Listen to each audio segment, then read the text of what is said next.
ได้ยินปะพี่ได้ยินปะได้ยินอะไรวะปรับยังไงน่ะพี่โป้งมันต้องเลื่อนไปทางขวานะใช่พี่เขามาขวาไงอ๋อลบเท่าไหร่ตอนนี้17 เดซิเบลไปอีกเอาแม่งลบเต็มไปเลยอ่ะมึงเอาเต็มหลอดไปเลยก็ได้ เต็มมันก็ มึงไม่ต้องเปิดไมค์ไงอย่าพยักหน้าอย่างเดียวเนี่ย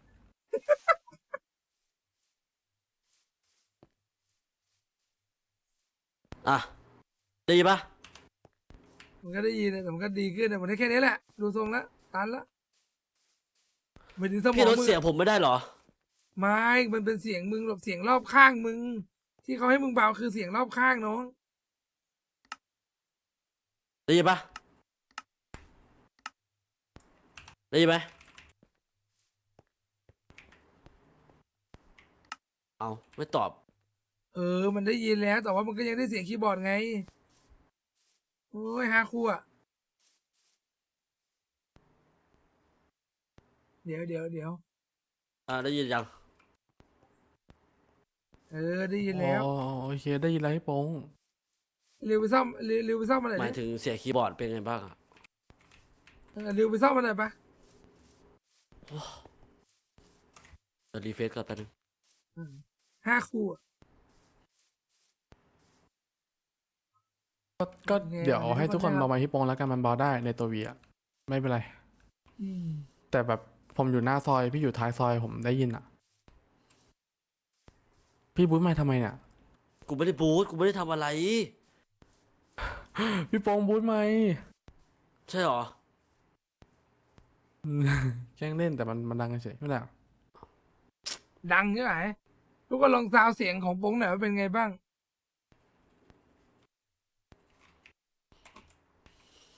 สวัสดีทุกคนด้วยนะครับเดี๋ยวนะอืมเสียงโป้งมึงปรับยังไงให้มันดังกว่าเดิมเนี่ยโป้งไอ้สัตว์ ไม่พี่แหบเบาเอาเบากดตัววีแล้วก็ พี่ลดไป30%แล้วก็ แล้ว adjust volume แล้วก็ มั เบาน บัฟจัด ไว้ มันบัฟจัดเลยนะ โอเคไหมนี่ เฮ้ยดีขึ้นปะ ดีขึ้นพี่โป้งดีขึ้น เฮ้ย ว่ะอุ้ย ทำไมตอนแรกไม่ทำงี้วะ อัจฉริยะ พูดดิ แป๊บนึง พู ฮั ด ลโหล ดิ ฮัลโหล เฮ้ยดีขึ้น เฮ้ย เหี้ยหนูหูชิปหายตอนแรกเฮ้ยเดี๋ยวเราทำเดี๋ยวเราทำเป็นไม่รู้จักกันก่อนนะแบบเฮ้ยอะไรเกิดอะไรขึ้นเฮ้ย ฮัลโหลฮัลโหลฮัลโหล เฮ้ยฟังนี่ อ๋อ อืม ว่าไงปัง หน้าป่าง อือฮึ เราเราต้องเริ่มด้วยการแบบไม่รู้จักกันก่อนป่ะแบบไม่รู้จักกันก่อนอะแบบเฮ้ยอะไรวะเนี่ยเกิดอะไรขึ้นวะพวกเรามาอยู่นี่เฮ้ยใหญ่แล้วสวยแล้ว ดูหนังเยอะ เห็นด้วยไหมโป๊งแบบเอาตัวรอดอะหนังเอาตัวรอดเฮ้ยเหี้ยสัตว์ไอ้ยไปเดี๋ยวอืมอืมอืมอันตรายมากทุกคนใช่ไหมโป๊งอืมน่ากลัวมากนะหยองที่เราติดอยู่ แอร์เปล่าอ่ะ รู้ไม่ อยู่ เห็น ข้างใน เลย นู้น โอ้โอ้ อืม โอ้ เฮ้ยเอาเฮ้ยอะไรวะเนี่ยเฮ้ยมันกลายร่างกลายพันธุ์แล้วไอ้โป๊กลายพันธุ์ มาแล้ว มา โอเค แจ้งให้ทราบ อืม ครับ อืม แจ้งให้ทราบ โอ้มาสิ ครั เอบ อ เนี่ย ลีลาเหลือเกิน ไอลีลานะ ว่าไงหืมหืมอะไร อืมนั่งไม่เข้าทั้งเมาส์เสียงเมาส์เข้ายันเสียงเมาส์อ่ะคิดแล้วกัน ปิดไมค์เลยอืม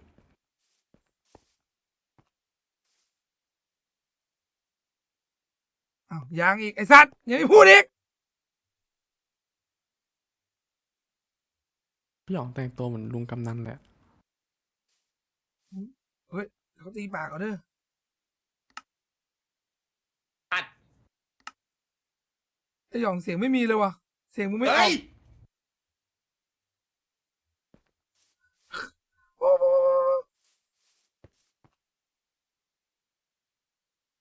เอาเอาเฮ้ยกูไม่ได้เสียง ผู้ มา ให เล ญ่ ยวะ ในความเงียบ ไม่ได้ยินเลย ก็เขาไม่ได้พูดไง ไปเขย่าเลยโอ้เขย่าคอไก่โอ้ ปะ ได้ยินแว็บหนึ่งคำ ได้ ว่า ยิน ปะ เสียงมา ได้ยินแบบ ขาดได้ยินแล้วป้า เสียงขาดๆอ่ะ พี่ พี่ แอบ ก ได้ ด ยิน ตัว ผมปะ กดตัว ได้ยิ วี นได้ แล้ว ยิน ลอง ได้ยิน ลดลงมาก็ได้พี่ โอเค สงสัย-50มันน่าจะเกินไปสัก-20 30ป่ะ ขออนุญาตโอซีไปขออนุญาตโอซีก่อนเฮ้ย ฮัลโหลได้ยินไหมเนี่ย อ่า เอ้ย ได้ยิน ได้ยินแล้ว เออ ชัดแล้ว ตัว M คือปิดเปิดไมค์ เดี๋ยวปิดละ คือ คือ พูดงี้ เมื่อวานเนี่ยนะ หลังจากที่เราสร้างบ้านกันเนี่ย ตีบ้านกันเนี่ย แล้วเราก็หลับไปใช่ไหมทุกคนแยกย้ายเข้ากันนอนอยู่ในบ้านกับเราไก่ แต่พอตื่นขึ้นมาอีกทีนึงเรามาโผล่ตรงนี้ เฮ้ยเฮ้ยเลยมันคือที่ไหนกันเนี่ย ฉันก็ไม่รู้ แต่ที่เรารู้น่ะ มันหายไปคนหนึ่ง บ้าไปแล้ว นับเช็คคนพร้อมกันหยองหนึ่ง แฮปสอง โปรสาม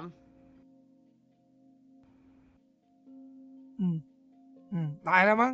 พง เหี้ย สี่ หลับลึก ริว หลับลึก 5 หลับลึก แหม่ อืม กว่าจะได้ส หลับ ติ ลึก อีกคนหนึ่ง คือ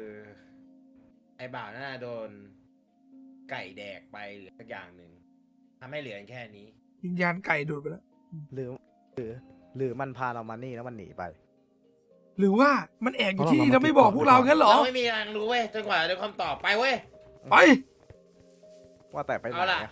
ตามกูมา อืม กูเคยดูมาอยู่เรื่องนี้ อืม อืม This block shouldn't have the bedrock default texture ป้องแปล อืม พี่โป้งแปลให้หน่อย บอกต้องให้ทุกคนเอากล่องแต่ละกล่องอ่ะ ถือไว้กับมือมานี่ อันนี้คือกล่อง มัน เหรอ แปลจริงๆเหรอ เอาจริง บล็อกบล็อก ดิสบ็อกไง บบ ล็ ล็ อ อก กก็แปลว่ากล่อง ใช่ ใช่ไหมพี่โป้ง ไม่ใช่บล็อกหนีไอ้สัตว์ อืม อืม แล้วมันบล็อกไหนอ่ะ เอางี้บ้องบล็อกเนี่ยแปลว่าอะไร ตกเหรอ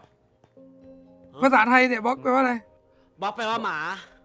เอางี้ แม่งเล่นไม่ได้แล้วตะกี้เล่นไม่ได้แล้วมุกกูเล่นไม่ได้แล้ว เข้ามุก ไอ้สัตว์ ขอโทษ เข้ามุกไม่ได้แล้วอืม ตื่นเช้าเกินไป เอางี้อ่ะสวยนั่นก็เอางี้เสร็จมันถอยไปไหนมันวะเฮ้ยอย่ากดปุ่มมั่วนะมึง อย่ากด ไอ้พวก นะ กู ย่า ขอร้อง กดนะ ขอร้องอย่ากดนะ อย่ามั่วนะอย่ามั่วนะ เราไม่รู้เราอยู่ไหน กดมั่วเราอาจจะตายกันหมดพี่โป้ง เราต้องให้หยองเป็นคนท คนเล่นเป็นมันทิ้งเราไปแล้ว ตื่นเต้นอ่ะ ำถึงจะเที่ย เราทิ้งเราอะไร คนเล่นเป็นคือไอหยอง ใช่ กูเล่นเป็น ไอ้บ่าวมันแอบอยู่ที่นี่แหละกูว่ามันแกล้งเราเว้ย ปรับแป๊บสตรีมกูกระตุกว่ะ โอเค โอเคคอมไม่มี โอซีเลยโอซีเลย พี่บ่าวไม่มาหรอครับ โอซีเลยเฮ้ยโอซี ไอริวพี่ตัวสีส้มไหม สีส้มเหมือนแมวส้ม ไนะ อ่ะ ตรงไหนของพี่เป็นสีส้มเหรอ โอ้โหไปแกล้งมัน หรอ อืม แสดงว่าพี่ว่าแล้วสีพี่ยังไม่ส้ม ขอบคุณมากครับสำหรับโดเนทด้วยนะครับ ยังไง บ่าวคอม อัน พั นี้ ง มัน ครับ สี ผม เขียวนี่ บ่าวคอมพังครับ ใช่ไหม บ่าวคอมพัง ว่าแล้ว เนี่ยพี่โป้งอะสีส้มพี่ดูดิ อืม ไอ้บ้องสีส้มเหรอ มันสีเขียว ใช่ ตัวมึงตอนนี้สีเขียวเลย เขียวปีเนี่ย เนาะ งั้นเดี๋ยวผ หั ม นหลัง มา หันหลั นะ ง ผมไปหาสกินใหม่ก่อนแม่งยังไม่ส้ม เอ้ยจะไปไหนไม่เอา มันส้มแล้วฟังเสื้อผู้ใหญ่ผู้เฒ่าแล้วสูมัน สีฟ้าเหมือนกันแหละจะไปเสื้อลายกับผู้ใหญ่ผู้เฒ่าอ่ะ ไหนผู้ใหญ่ผู้เฒ่า นี่ไงใส่ แล้วพี่ รุ่นน่ะเน็กไท แล้วพี่เป็นใคร เน็กไทด้ อื วย ม โอ้ อืม ไป รู้จักไหมคุณหมี คุณหมีสีธัญญา ไอ้เฮ้ยเอ้ยแปลก อืม ๆคุณหมีก็พอแล้ว อะไรอ่ะ เอาพี่ดอกหายอ่ะด้ยิน ไอ้บ้อง เสียะ ไอ้บ้องมึงจะโดนทิ้งนะ อุ้ยเฮีย เฮ้ย เฮียช่วยด้วยช่วยด้วยช่วยด้วย โดนอยู่ ไม่ช่วยด้วย ไม่ ใครกดอะไร ไม่ไอ้บ้องไปไหน ไอ้บ้องมึงกดมาไอ้บ้องหายไอ้เหี้ยไอ้บ้องไม่เข้าเขต บอกให้พี่โป้งกดตามมาพี่โป้งกดตามมา ใครจะไปบอกมันได้อะ แล้วไอ้โป๊ไปไหนอ่ะ บ้านน้อง เฮ้ยไอ้เวน5 คู่อะ เวลาฟังคุณนะเราต้องหาของครับ หาของ กดอะไรไม่ได้ มันมีของอยู่ดูเปิดดูกล่อง ฟังต้องหาทางออก ไหนล่ะอุ้ย กล่องมันล็อกนี่มีกล่องอยู่ อะไรขึ้นเต็มหน้าจอเลยอะใช่ไหมอะ อันนี้อะไรอ่ะ เราอยู่ในคาเฟ่ คาเฟ่เฮียอะไรเราแต่ของเขาวงกดพูดเจอแล้วนี่ เจออะไรแฮบ นี่ ของหายหมดเลยอะ นี่กูมีที่ขุดมาแล้ว เราอยู่ในวันเฮ้ยอย่าเจอไม่ทันตัว เฮ้ยอะไรอ่ะ มันกูได้แล้วเนี่ย ทำไมอ่ะ ไอ้หยองอะหยอง เออ ด้วยความที่หยองเป็นผู้นำ เฮ้ย ที่จะมอบสิ่งนี้ให้กับหยองไป พี่อยากจะเบียวพี่ เอาไปนี่ นึกว่าเล่นหนังอยู่ไหมวะ เอาอย่างเงี้ย โอเค ทีเนี้ยกูได้ที่ขุดมาแล้วมึงรู้ไหมที่ขุดไปทำอะไร ที่ขุดไว้ทำอะไร ไม่ขุดไงล่ะขุดซะ ไปเร็ว ขุด ขุดทำไมมันมีกุญแจอยู่ ขุ มั ด นมี ไม่ได้ กุญแจ วะ เปิดอยู่ ไหนอะ มีใครเอาไป เราจะออกจากที่นี่ได้ยังไงอ่ะ นี่ไง เย็นดิ นี่ไง ครับผม เฮ้ยอย่าตีกองผม แป๊บนึ ขุ ง ด นะ สิ เฮ้ยใจเย็นดิอย่าเต้นมั่วดิเฮ้ย โอเค นี่เหรอ ขุดไอริวขุดได้อ่ะ เนี่ยมึงดูดิมันเป็นเหมือนห้อง คลิกขวาไม่ได้วะไอริว ที่กดตีไม่ได้อ่ะ เอา คลิกขวา ลองให้ คลิกขวา ริตีดิ นะ ขอเป็นสามชา เอา แล้ว ข ทำ อบ ไริว คุณ กดได้ ที่ อะ มาไลฟ์ตลอดนะคะ กินข้าวอร่อยมากค่ะ โอเคครับ ไอ้ ขอบ เหี้ คุ ย ณ นี่ ค เป็น รับ สาย ด้วยสนุกครับ กูดูจากทรงละ สายแลนเหรอ มึงรู้ได้ไงวะ ออกมาแล้ว ตีอะไร รู้ ไม่ ได้ ได้ ไง อ วะ ยู่ข้างล่างเนี้ย ตีอะไรไม่ได้เลย ใช่ ผมตีอะไรไม่ได้เลย พี่แอบตั้งไว้อะไรไว้ป่ะ ไม่ได้ตีก็ไม่งั้นริวจะตั้งได้ไงตีได้ไงอะ ถือเป็นพลังวิเศษวะ แย่ ไม่งั้นริวจะตีได้ไงอะ ผมก็ตีได้ปกตินะแล้วพี่อยากตีได้ไหม โอ้ย นี่ เหี้ย ผมก็ตีได้ปกติเนี่ย กูก็ตีได้เนี่ย เอ้าแล้วพี่ต่อยผมทำไม ไม่ อ่ะ ได้อ่ะ อ้าวก็มึงไงกูตีไม่ใช่เหรอ เอาแล้วทำไมผมตีไม่ได้ ตอนเนี้ย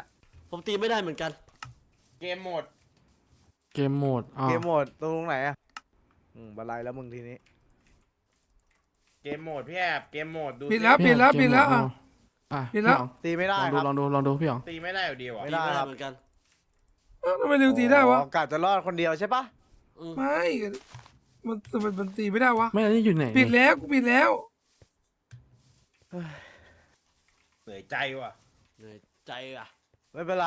แม่ง นี่ กะ ไง รอด แม่ คน นัน เดียว เนอร์กูเคยดูหนังอยู่ประตูเนี่ยมันมีผี จริงปะเนี่ย ไหน จริง ไม่เชื่อหรอก ไหน ไหน ไหน ทุกคนเอา เฮ้ยคนละอัน เอาเตียงนอนนะแล้วก็ เฮ้ยสมุด เอา มึงต้องอ่านปะไอ้หยอง ส อ่าน มุด ส ต้ มุ อ ด งอ่านไหม ไม่ใช่เวลา พี่อ๋อง เรา โอ้ เซ ย ฟ หยิบ มัน ของ วางไม่ได้อ่ะตอนเนี้ย เออว่ะ หรือว่าเราต้องมีของมาปัง ปัง ไม่เกี่ยว ติด ปัง ติดข้างในปังออกไม่ได้ ไม่ได้ ปัง ฝัง นี่ประตูอยู่นี่ประตูอยู่นี่ประตูอยู่นี่ อ๋อ อ๋อฮะ ที่ขวาไม่ได้ฝังโอ้ เฮ้ยเดี๋ยวเป็นที่อะไรวะเนี่ย ม่ด้เลย คลิกขวาได้อย่างเดียวปัง แต่กดคลิกซ้ายไม่ได้ปัง ครับ เดี๋ยวกันนะประเดี๋ยวนะกูต้องขอลองแก้กัน เป็นที่อะไรอะปัง ปังทำไงอ่ะปัง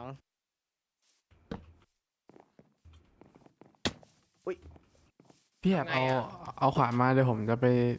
เอาอาวุธ พี่ ให้ทุก พา คน ไปที่ให้หน่อยค ก รับ ระจา พี่ ยกระจายกัน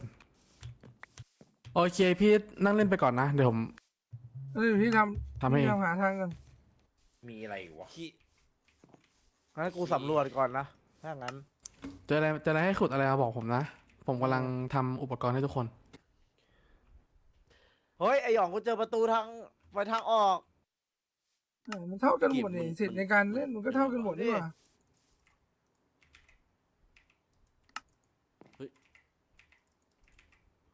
โอซี ตอนนี้ต้องผม ไอติม ใช้สมองอัศจรรยะเพื่อปรุงออกไป ใช่ทุกคน วันนี้ผมจะ เก่ เก่ ง ง ก็ตีไม่ได้แม่งมีโรคเด็กเกรียร์เนี่ยโทรมาเก่งกูอีก ใคร อ่านว่ะ ใคร ใช่ วะ พี่ เฮ้ยมึงเคยดูหนังตามมา โอ้โห คอนโทรลทุกคนเข้าไปคอนโทรล คือยังไงวะเนี่ยเดี๋ยว แล้วเราจะหาพวกเหล็กพวกอะไรจากไหนวะพี่ ไหนลองตีได้ยังวะตีได้ยังอ่ะ มีอะไร มึงตีกันได้ยังอ่ะมึงตีกันได้ยังอ่ะ ยังไม่ได้ ไม่แล้วมึงกลับไปไหนกันนะอย่าบอกมึงเข้าไปแล้ว พ อ่ะ วกเราหาทางออกกันฮะกูเล่นไมค์ครับอยู่ไปเลย ถึงเวลาของฮีโร่สินะ เฮ้ยมันเกิดอะไรขึ้นนะไม่ต้องทำไงดีอ่ะเฮียพวกมันทำไม่ได้อ่ะ ไม่ต้องห่วง ไม่พี่จะทำยังไงให้พวกมันเล่นได้อ่ะชิบหายละอุ้ยตรงนี่ไงเหมืองอยู่ข้างล่างนี่ไงเร็วเหมืองอยู่ข้างล่าง ผ เนี่ย มทำขุดหินให้พวกนั้นอยู่ เนี่ย พวกพี่หยองอยู่ เนี่ยมันมีเหมือนเหมืองลงมาข้างล่างด้วยอะ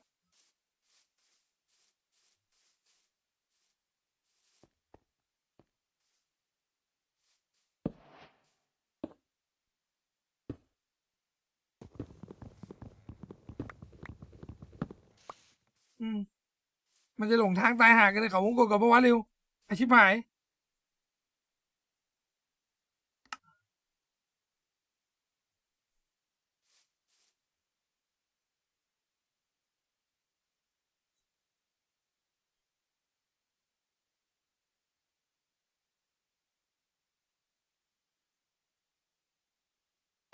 พี่บ่าวแป๊บหนึ่งพี่อยากแป๊บหนึ่งนะ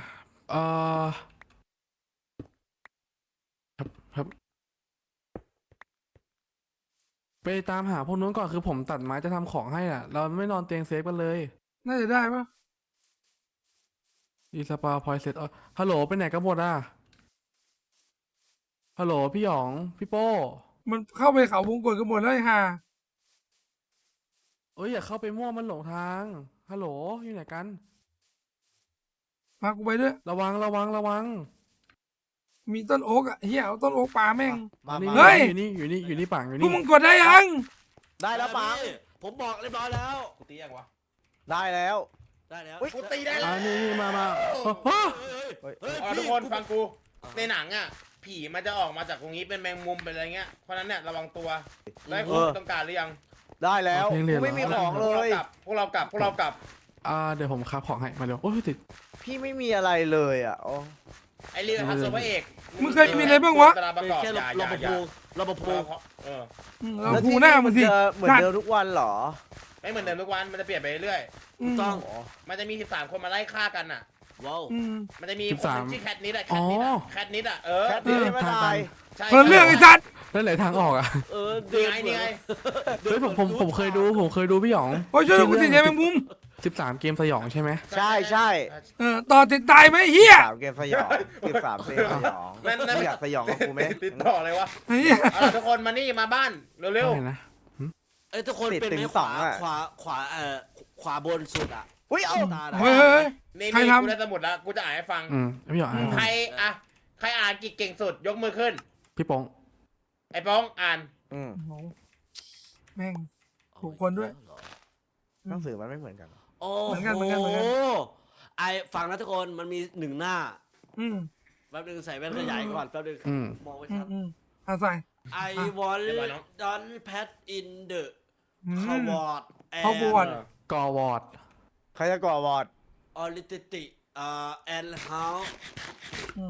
and how micro ปัดบิดเด็ก อะไรอะปรับบิตเรทอะไร มุกเคิมมุกเคิม เก่งนะนี่เก่งนะนี่ เรื่องเกมแล้วนี่ไม่ต้องบอกรอ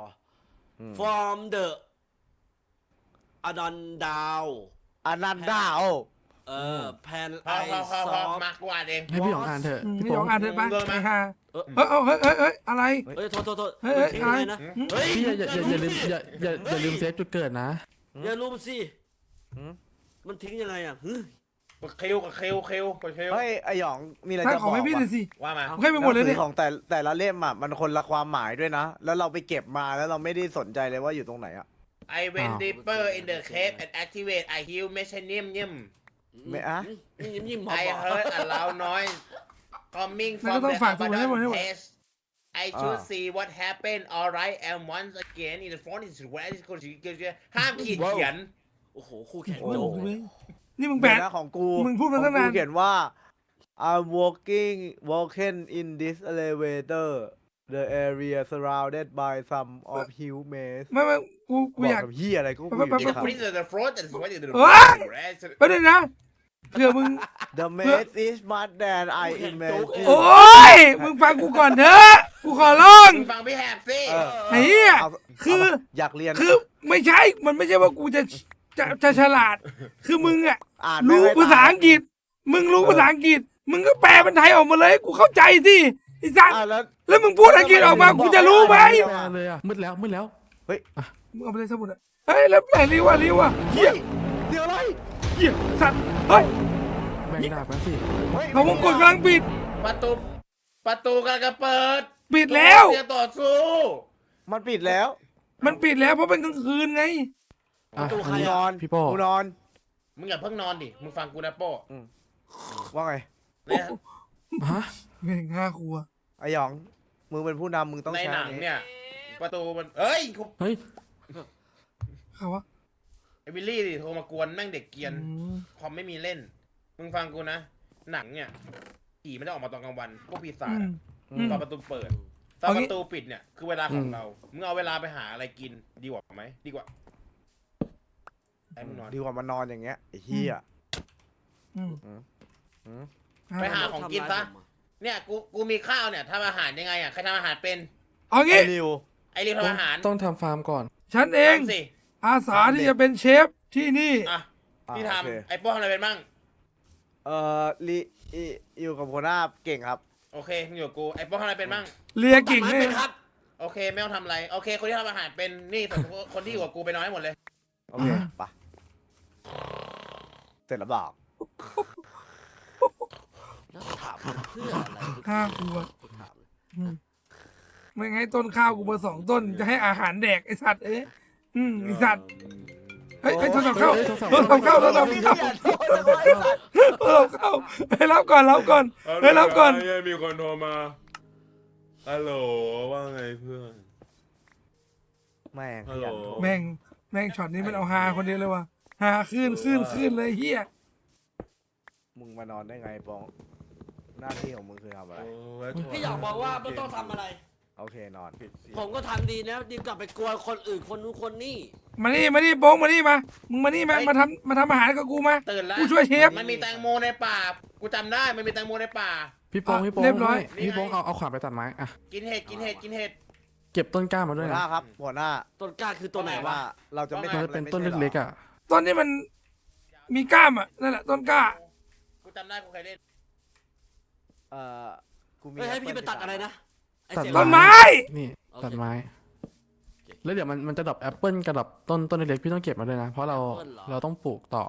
อ่า ใช่ พี่ดูก่อนว่าทรัพยากรอะไรที่ทำให้ทุกคนกินอาหารได้นะ อ่าฮะ ไม่ต้องห่วงอะ บทอะไรอ ประสบการณ์40 ปีของพี่อะ อ่าฮะ 40 ปี ที่ฉันเดินทางมา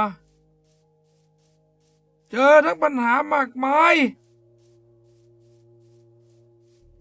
อันตรายมากกว่าฝูงลิง เอาละ อ่าฮะ สวัสดีวันที่3 เดือน โอ้ 10 นี่คือการบันทึกของหมีผู้มีชีวิตรอด และฉันจะเป็นเชฟของที่นี่ หวังว่าฉันจะหาอาหารให้ทุกคนกินได้ และใช้ชีวิตอย่างปลอดภัย ติดตามผมด้วยนะครับ ติดตามผมด้วย อะไรนะพูดใหม่สิ ไอ้แฮบเนี่ยบ้าไปแล้ว อืม คนปัญญาอ่อน อืม ทีเนี้ย แม่งกระดาษกูวะ คุณ ไอ้โป้เนี่ยแอบไปกินแอปเปิลคนเดียว กูเห็นมา ไม่แบ่งใครเลย อืม มึงเอาเรื่องนี้ไปฟ้องพี่ น่ากลัว เข้าใจปะ ได้ ผ่อน พี่ มาเต็มที่ โอเคพี่ ครับน้อง โอเคครับเดี๋ยวผมกินแอปเปิ้ล เอาละ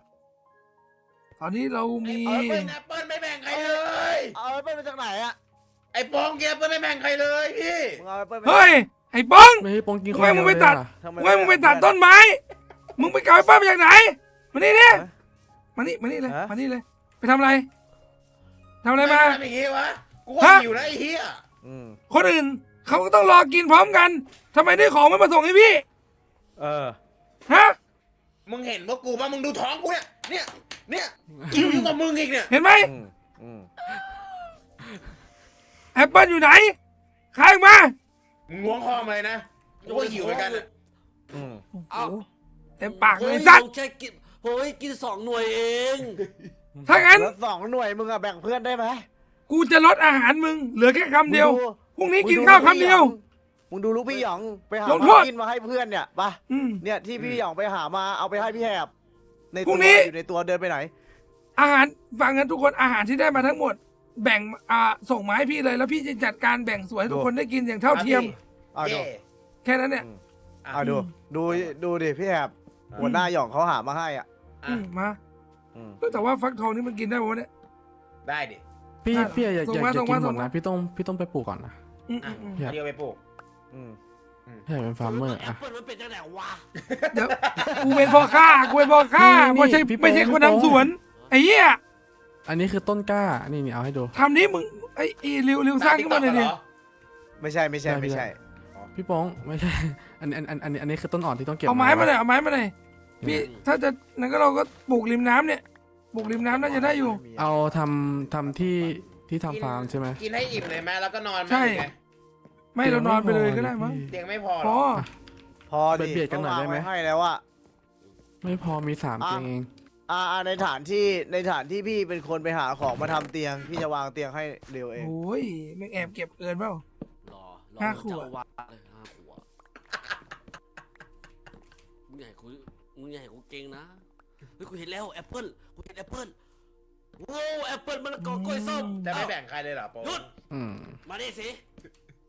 ตอนนี้โป๊กกำลังศูนย์อยู่ พี่แหบไอ้ป้องเจอแอปเปิลไม่แบ่งอีกแล้ว ไอ้โป้ง สูตรอะไรอ่ะเป็นไร อย่าลืมนะเว้ยอาหารต้องเก็บไว้ที่พี่นะเว้ย พี่จะขโมย ไอ้เร็วกล่อง อาหารมันมี ไได้ จำกัดนะ ใครมี ใช่ อาหารเยอะ ผม ๆ จะ เอา เรียน ให้ นี่ออก ไว้กับพี่แหบ จะท คุยกันไว้ไม่ใช่ ำดีๆสัก1 หลัง ก็ดึงนะ คือ ผมแล้วที่โป้งทำอะไรเดี๋ยวเราทำเบ็ดตกปลาให้โป้งตกปลามืดมากเลยเหรอครับแป๊บนึงนะ ต้นอ่อนเก็บ พี่ต้องปลูกอย่างนี้ไปก่อนวะ ไม้พี่เอาไม้พี่ กูก็ เอาผมตัดมาพี่ก็ ไม่เป็นไร เดี๋ยวก่อนนะ ให้ กู ต่อเลย กูเป็นเชฟกูต้องปลูก พี่ ด้วย แหบพี่แหบทำพัมกินปลูกได้ยัง ต้องการต้นอ่อนด้วย โอเค นี่ไงปลูกอยู่ ปลูกความคิดดิพี่ กำลังปลูก น้องรักเก่งมาก แล้วก็เดี๋ยวมีแตงโมนี่มันปลูกได้วะไม่ได้วะ พี่แฮบโอ้ย เฮ้ยได้แตงโมก็ปลูกได้โอเคเดี๋ยวกูจัดการ มาแล้วครับพี่ โทษที เออ เจ็บ เป็นไงบ้างน้อง ผมเอาไม้ตี เอามือ โอ้ ตีไม้ โอ้ เนี่ย ขอบคุณมากไม่ต้องห่วงเลยเดี๋ยวพี่จัดการให้ อย่าลืมนะใครมีอาหารเอาไปให้ เฮ้ย พี่ ผม แหบ รู้แล้ว หมด มึง พี่ โยนเฮ้ย พี่โป้ไปถอนหญ้าได้ไหมถอนหญ้าเราต้องปลูกข้าวกิน มึงเป็นเด็กอะแต่มึงมาถอนงอก เด็กเดินอ่ะ กู เด็ ย่าก ง เดิ นี้ นเด็ก เป็น เดิน ไรอะร้อนกันนะร้อนกัน มึง นะ เป็นเด็กมึงมาถอนงอกกูอย่างนี้มันใช่เหรอ เด็กเดินเด็กเดินไง อ่ะผมไปถอนหญ้า เด็กเดิน อ๋อประชด เป็นอะไรอ่ะ ประชดเหรอประชดกูเหรอ อยู่ดีมาบอกสั่งให้กูไปถอนงอกไปถอนงอกอะไร เป็นไงมั่ง ไม่พี่มีผมง อันนี้ ด้วยหร เป็นผลผลิต ไม่มี ตอนนี้ก็ต้องรอมันโตอ่ะน้องเอ้ย เร็วๆมา มีพี่เอาฟักทองแล้วก็เอาแตงโมมาปลูก พี่จะสอน อืม การเอา แล้วก็พี่มีแบ่งสรรปันส่วนเผื่อทุกคนที่หิวจริง โอเค ไม่ต้องห่วง เยี่ยมมาก ดีมากครับพี่ เยี่ยม ๆยังไปจัดการเรื่องอื่นเถอะเรื่องนี้ไว้ใจ ได้เลย เชฟ ครับ หมีได้เลย นะ ได้ครับผม ได้ครับพี่หมีค อื รับ ม ผม เชฟหมี พี่อะรักลูกเหมือนน้อง แม่ง แท้ ไข่มันพูดอย่างงี้งงงี้ ๆหิวใช่ไหม อุ้ย หิวหรือเปล่า หิวมากมีอันไหม อิ่มปะ ไม่อิ่ม โอเค ผมกินแซ่บ เดี๋ยว เฮ้ยพี่เอามาจากไหน พี่ อะ ต้องทำสเตชัน พี่ต้องทำสเตชันของอาหารไว้ก็ดูนะเชฟหมีอย่างเรา เราไม่ปลูกข้าวกันเหรอ เฮ้ยเสียงเหรอ อืม ว่าไงพี่โปง เห็ดลิ้นจือนี่กินละทำอะไรได้บ้างอ่ะ เดี๋ยวไปทำซุปเห็ด โอเค อ้าวกว่านะทำงานกันดีกว่า ใส่หน่อไม้ด้วยนะ อร่อยซุปเห็ดที่ชอบ ให้พี่แหบทำเอ้ยแป๊บหนึ่งนะอันนี้อะไรอ่ะพี่ เห็ด นี่ผมเจออะไรไม่รู้นี่ อะไร อันนี้ตรงนี้ ไหน เฮ้ย เฮ้ย เฮ้ย ระวัง ผี ผีเฮียอะไรกู ค่อยๆลงมาค่อยๆลงมาค่อยๆลงมา เฮ้ย ค่ มั อน ยๆลงมา เฮ้ยมันเป็นดันเฮ้ย อ๋อในหนังมันคือดันเจียนกูจำได้ฉากนี้ตัวประกอบตาย2 ตัว ฮะ เฮ้ยเฮียยังไง เฮ้ยตัวประกอบไม่ใช่กู ไม่ใช่กู เกิดอะไรขึ้นเกิดอะไรขึ้น ส้มกับผมม่วงกูเคยจำได้อยู่ ไม่ใช่ ผมไม่เห็นเดี๋ยวผมจะขึ้นไปแล้ว ขอทาน งงก่อนอยู่ก่อนอยู่ก่ เป็นห้องที่แจกจ่ายทรัพยากร เหยียบแล้วจะเป็นอะไรหรือเปล่า อะไรอ่ะ พี่อย่าไปกดมั่วเดี๋ยวมันระเบิด มึงก็กลัวอะไรล่ะกูเป็นกูเล่นมาก่อนไมค์ครับอ่ะ ขอ เฮ้ยมันเป็นพัซเซิลเหรอกูว่ามันเป็นพัซเซิลว่ะ อะไรพิซซ่าหิวเหร ถ้า อ เรื่องพัซเซิลเรื่องใช้สมองหลีกทางได้เลยนะ พี่โป้งพิซซ่า ไอ มากินแล้ว วอล์กแป๊บนึง เช่น กิน้ำก่อ ฉันตื่นนอน ตัดไม้มา อิน ไอ้เหี้ยนี่มันหนังสือของข้างบน เอาเหรอ เออ เอาไอ้เหี้ย อ่าน กูนึกว่า ยังไงก็ เตรียมฐานมาให้เชฟหมีด้วยล่ะ มึงแล้วใช่ไหมอย่าเอาหนังสือลงมาด้วยอ่ะ เฮ้ยเดี๋ยวก่อนมันมีลงไปอีกอะเนี่ยโอ้ยเฮียกูล่วง ลงไปอีกทุกคนลง พี่ลง ไป ไป อีก ทำไม ลงได้ปุ่มอะไร ทำ อ่ะ ได้เหรอ ลงมาอีกได้นะ ลงไปเลย ข้างล่างมีอะไรไหม ไม่รู้อะเมื่อกี้พี่ลงมาแบบบันไดมันดูดอะ เฮ้ยตรงนี้มีห้องอะไรไม่รู้ พัซเซิลอะ ไหน เหมือนเป็นพัซเซิลเลย ขวานกูสิพังแล้ว นี่ไง นี่ไงกูตัดไม่เหมือนมือ ฮัลโหล มีอะไรอะเฮ้ยลงมาแล้ว เจอห้องอะไรไม่รู้เร็ว แล้วไอ้โป้งอยู่ไหนอ่ะ โอ้ ขวานมันสิพังแล้วอ่ะ เม เฮ้ย ง5 ขวด ตรง ที่นี่ นี้เป็น อ่ะ ฉากที่พระเอกเจอกับนางเอกครั้งแรก แล้วทำอะไรกันล่ะ ตรงนี้เหรอ ใครปริศนาด้วยกัน อันนี้คื อั อน นี้ แท่นอะไรสักอย่างหนึ่ง มันคือแท่นบูชา เอาไปให้หมด ทุกคนฟังกู เฮ้ย อา เดี๋ยว ของ ไม่ อัน ใช่ นี้ปเอาหด ไม่ได้ไม่ได้ไม่ได้ไม่ได้ไม่ได้ไม่ได้ครับเอา ไม่ได้ นี่อ่านก่อนอ่านหยองอ่านหน่อย แปลด้วยแปลด้วย มา แปลด้วย เอาจริงจังเอาเลยเอาจริงจังเลย หยองอ่านอ่ะ บทนี้จริงจังเลย มาดิ อันนี้ มาดิ คีย์เวิร์ดเลย อ่ะ คีย์เวิร์ดเลย ทิปส์ อืม if you had a hard time ถ้าคุณมีเวลายาก คุณมีเว ใน ลา บริเวณ ยาก นี้ อืม ถ้าคุณมีเวลา คุณ ยาก สามารถไปได้ตลอดนะ ไปลองแล้วก็ไปหาอันที่มันง่ายสำหรับอุปกรณ์ที่มันดีกว่าอือฮึ แค่เข้าใจใช่ไหม โป้กูว่ากูเปลี่ยนละมึงดีกว่าว่ะพ่อมึงว่ะ อ่านแล้วถ้าคุณมีเวลาเอ้ย เฮ้ยอย่าตกไอ้ห่าเจ็บ ถ้าคุณมีเวลายากเอ้ย ถ้าคุณ มึงเก่งมึงก็อ่านนะ มึงอ่านเลยโป้มึงอ่านเลยเร็ว อ่ะ if you have a hard time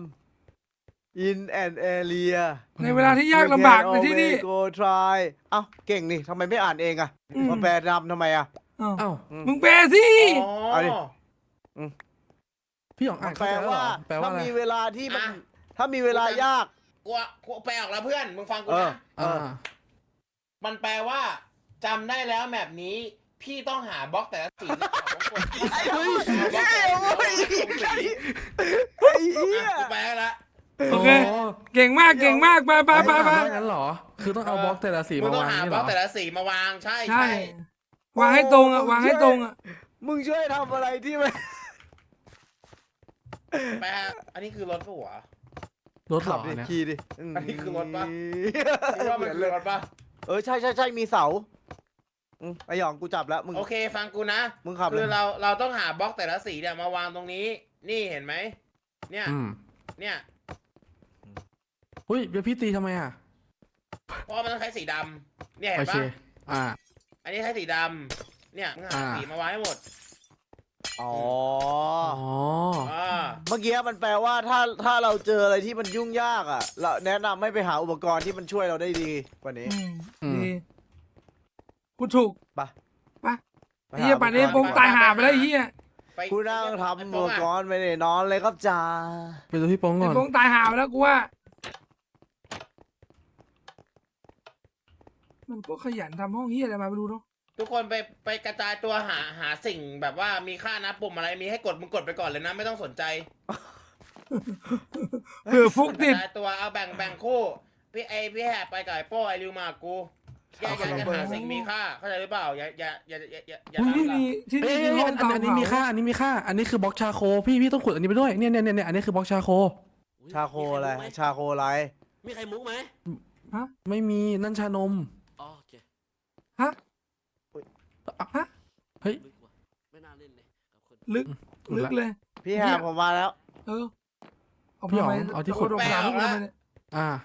กูเพิ่งอ่านเสร็จเมื่อกี้ มึงฟัง มึงฟังกูนะเร็ว เนี่ย หิวไหม น้ำห้องนี้เป็นทรัพยากรน้ำเหรอ คือเมื่อกี้มันจะมีร้าน มึงนี่ก็หาตีเนอะไอ้สัตว์เอ้ย นะประตูจะเปิดเป็นเวลา โอเคแต่มันก็ดีแหละ ก็คือเรารู้แล้วว่าเรามากินน้ำที่นี่ได้นะ เข้าใจปะ เฮ้ย ไม่ต้อง ใช่ บล็อกไม่ต้องปิดไม่ต้องปิด โอเค ช่วยมันไหลได้อยู่ ไปทุกคน มัน ทุกคนกระจาย มันเหมือนเป็นปั๊มน้ำอ่ะ มันเหมือนที่นี่มันเป็น หา ปั๊ม ดัน น้ำ เจียน ไม่ต้องห่วง เราจะ ประตู ตาย เปิ กั ด นหม ให้ ด ขึ้ ถ้าน มี ไป หัวหน้า เออ เป็นไอ้เฮียนี่ มันเป็นกับ อั อะไร ปุ่ม วะ อะไรกดไปก่อนดิกดได้ไหม เออกดได้กดได้ เออ กูลองกดแล้วไม่มีอะไรเลย เฮ้ยเจอเหล็กเจอเหล็กผมเจอเหล็ก ไหน จริงเหรอ เด็กเอาไปคราฟ ไหน เอา วะ ไปคราฟเอาไปคราฟเจอข้างบน เจอไหนวะเรียก โป้งไหนอ่ะ นี่นี่ โป้ง กำลังขุดเดี๋ยวต้องไปหลอ อะ ม ไรเนี่ยกดไปก่อนนะเจอ โอเค ปุ่มกดให้หมดเลย พี่แอบขุดบล็อกชาโคไปด้วย ไม่มี มี เฮ้ยไอ้หยองมันเปลี่ยนสี เดี๋ยว ได้ เดี๋ยว ด้ว ทำให้ ย เดี๋ยวครับให้เดี๋ยวครับให้เดี๋ยวครับให้ อันนี้อะไรอ่ะทำไมเปลี่ยนสีได้ด้วยอ่ะ อันเนี้ยมันคือนี่เว้ยแป๊บหนึงนะ ขุดบล็อกชาโคไปให้หมด เดี๋ยวกูขอใช้สมองกูก่อนแป๊บหนึง อืม อันนี้คือปลั๊กสองตา ถึงปากก่อนเลยปะอบต ใครกินอะไรอ่ะกินแซ่บเลยดิ โอ้ไม่มีใครกินเลย กินแซ่บเลยนี่ มันคือโซลาร์เซลล์เว้ย ว้าว ฟังกูนะ มันคือโซลาร์เซลล์ แล้วแสงอาทิตย์อ่ะ ไม่เป็นไรอยู่ เอางี้ทุกคนขึ้นข้างบนก่อนขึ้นข้างบนก่อน โอเคขึ้นข้างบนก่อนนะ อาทิตย์ใช่ อ่า อ่ะ ไอ้เหี้ย กล้วย แค่ กล้วย ทาง ก ขึ้น ล้วย มันก็ขึ้นผิดทาง กล้วยมะละกอกล้วยสม เฮ้ยกูติด กล้วยส้ม กูติด วาง เร็วเรากอบกล้วยก่อนเร็ว มีอะไรทำไหม กรอบโป้ยก่อนกรอบโป้ยก่อน เชฟหมีต้องการเชื้อเพลิ ไม่ ง พี่โป้ง พี่บอกว่าฮะ ใจเย็นพอแล้วทุกคน ประตูดันเจียนเปิดแล้ว เราต้องออกไปหาดันเจียน ไปพวกเราเจอข้างบน เอ้ยเอาไม้ เอ้ วาง ย ปัง แต่ ปังเอาไปใส่ตรงบ้านเราไงปัง เอา เราจะไปดูดันเจียนกัน ดันเจียนเปิดแล้ว พร้อมไหม ตรงเตียงปังพร้อมครับผม คืองี้ปังเห็นไหมเห็นกล่องไหมปังใส่กล่องไหมปังนี่ นี่เหรอกล่องนี้เหรอ นี่กล่องนี้ปัง เปิดยังไงนะ คลิกขวาปัง ได้ โอเคเอ้ยขวานพังว่ะ ทำไมพังอ่ะ เดี๋ยวทำให้ใหม่พี่โป้งเดี๋ยวทำให้ใหม่ เศษเหล็ก อันนี้เหรอ ทำไมขวานมึงพังอ่ะ ผมก็ตัดเหล็กอะดิ ฮะ อืม เอาขวานเป็นตะเหล็ก เอ้ยตัดไม้พูดผิดเอ้ยมีไส้เดือนด้วยเหรออะไรเนี่ย เดี๋ยวพี่โป้งตกปลาเป็นไหมผม มัน ทำเป็ด โต ตกปลา ช้า ให้ อ ตก ยู่นะ พี่จะต้องหาปลาในบ่อนี้ เซียยู่แล้ว ว้าว ใช่พี่ระดับเซียนโปง โอเค สมาร์ทเกตเลสเบ้อะ เคเลสเบ้ เลสเบ้ พี่หิวอะขอกินข้าวห หิ น่อ ว ย โอเคเลสเบ้ อย่างนี้น้ำมันจะได้ปะวะน้ำมันจะถึง เล ปะ ส วะ เลสลู่อ่ะ น้ำมัน4บล็อก อ๋อขึ้นอยู่โอเคถ้างั้นก็เดี๋ยว อืมมันมีเบ็ดหัก เรา ไหมอ่ะ ทำไง ปัง ดีทุกคนเราทำ ไม่ชัวร์เลยปัง เดี๋ยวกูเซฟก่อน เดี๋ยวแป๊บหนึ่งนะปัง ตัวปลาสลามมากัดหัวกูแป๊บนึงนะกูเซฟก่อนโอเค you can sleep on non nice อะไร เอาเป็ วะ น เนี่ย ดาบหรือเอาเป็นดาบ คุณลุงทำอะไรเหรอครับ อะไรซักผ้าอยู่ คุณลุง สัตว์ อ๋อผมปากตากได้ไหมอ่ะ หึไม่ได้ โอ้ แม่งก็เห็นอยู่ปลูกต้นไม้5 คู่อ่ะ เอาหมกเสียงรอไปใส่วะ อยู่นี่เอาเมาเลยข้าวมาปลูกไปะพี่หยองอยู่ไหน ลืมนะสิ่งที่พี่ให้อ่ะ โอเคครับพี่ ให้ยังวะให้เป็นคนแพ้ตั้งแต่บอก อันนี้พี่ปลูกอะไรอ่ะมันจะทับกันไหมเนี่ยพี่แหบ มัน นั่นน่ะสิ ฝั่งนี้มันแตงโมอ่ะฝั่งซ้ายมันอันเนี้ย แล้วอันนี้อะไรอันเนี้ย มีครับแตงโมเนี่ยตรงเนี้ยแตงโมหมด โอเค อีกอัน ลูก นึงก็ พี่ ฟั หย ก อง ท กู อง ไปไหนเนี่ย ตามหาพี่หยองหน่อย ครับ หลงทางหรือเปล่าหาดูเร็ว เอาเฮ้ย พี่หยองเข้าวงกดไปได้เลยว่าไง ไอเสียงรอกูเห็นพี่หยองขุดอันนี้ว่ะเนี่ย อันไหน มันไม่มีแล้ว กูเลยไปเก็บ ขาดนะครับ เนี่ย อันเนี้ยมันคือต้นอ่อนไงคือเราตัดต้นไม้เราก็ต้องปลูกใหม่ด้วยพี่โป้งรักโลกเนี่ย เกาะให้ หาของเยอะเป็นไงบ้างฝ่ายเสบียง นี่ครับ เยี่ยมมาก ผมไม่ผิดหวังให้คุณ เออ อย่างนี้ อืม ท่านผู้ ขอน โล่ด้วยสิ ครับผม เชฟหมีต้องการโล่ ท่านผู้นำเอาโลกมาจากไหนล่ะครับท่านผู้น ผมสร้างมากับมือ มีอะไรหรือเปล่า ำ โอ้โห คืออย่างนี้ครับท่าน คือ ว่า ผมต้องการทำเป็ดตกปลาให้พี่ชายผมคนนู้นครับ พี่ชายคนไหน ทำมากับ เปิดงบประมาณไหม อืม ปากไม่ เรื่องจากงบประมาณตอนนี้น่าจะขาดแค่ใยมุมครับ มาดิสิคำนวณงบประมาณหน่อย ใครเลือก ได้ ใครเป็น มีคนมาเบิกเบ็ดตกปลา ควรสร้าง ใคร ให้ดีไหม คนไหน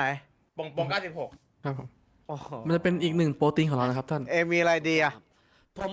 เป็นเซียนโปโปเลสเบสบาร์เกตผมสามารถ พอไม่ต้องพูด อืม ว่ายน้ำให้ดูหน่อยดิ กูเห็นด้วย ถ้าตกน้ำไปตอนตกปลาจะทำไง เยสเอ้ยผมตกอะไรอะผม มันเหยียบ มันเหยียบนา ไม่เป็นไรไม่เป็นไรไม่เป็นไรยังไม่พังยังไม่พั เช ง ฟหมีซัดใช่ไหมไอ้ซัดฮะไปอ่ะมึงหูอะไรหูอะไรมึงเหยียบสวนมึงเหยียบแปลงผักกู เลสเปย์ อย่าเหยียบแปลงผักอุ้ย อย่าเหยียบไปพักโอ้เอ้า ใครเป่าโหวตอะ เฮ้ย ประตูกำลัง ปิด เปิ แล้ ด วปิด อ้าวป แล้ ระตู ว ปิดอีกแล้ว ยังไม่ได้เข้า ยังไม่ อุ้ย ได้ ยัง เข้า ไม่ได้ทันได้ปลูกต้นไม้ เอางี้ ใช้ โป่งเงี ค ย รั บบ ผม อยากตกปลาหรือเปล่า อยากครับผม ทำเรือให้ได้แล้วฉันจะให้นายตกปลา แม่งขยันเหยียบแปลงผักกูด้วยไอ้สัตว์ ผมขอเบิกไม้200แทง สองร้อย ระวังนะมันจะมีผีตอนกลางคืน โอ้ยอันนี้ก็กลัวจังเลย ได้พี่หรอ ก็ถึงนะกูจะทำไงมัน ไปหามา ตรงนี้แล้ว เรื กัน อ นะ แล้วค่อยมาเบิกไปตกป ได้ ลา ครับ เฮ้ย ในส ส มุ วั ด สดี อะ ครับ สร้างบ้านสร้างบ้าน โอเคโอเคโอเค ผีกำลังมาผีกำลังมาดีนะกูอ่านสมุดมาก่อนไม่งั้นพวกมึงคงตายอ่ะ ถ้าไม่มีบ้านเนี่ย ไม่ได้พี่นี่แย่เลยอ่ะ โอเค ขบณมากแต่ไม่เป็นไรเพื่อนทุกคน เชฟหมี พี่หายทำอาหารนะ ได้เลยได้เลย เร็วๆพี่มีอะไรจะคุยด้วย ไม่ต้องห่วง อืม เรียบร้อยเสร็จแล้วบ้านเป็นไง อืมใหญ่มากนอนสบายเลยไอ้สัตว์ จำที่พี่พูด เดี๋ยวจะเอาเสาก่อน อืมอย่าลืมโครงสร้างสำคัญ อ้อยใหญ่แผ่นดินไหว การแผ่นดินไหวด้วยโอเค 2 วันแล้วยังไม่ได้ไปไหนเลย เขาวงกดเหงาแย่เลยสัตว์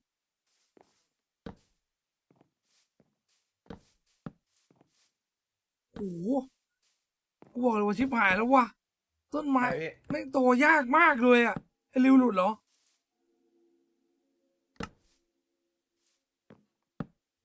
คือมันไม่โตเลยอ่ะ เฮ้ยเฮ้ยพี่โป้เป็นกระหัง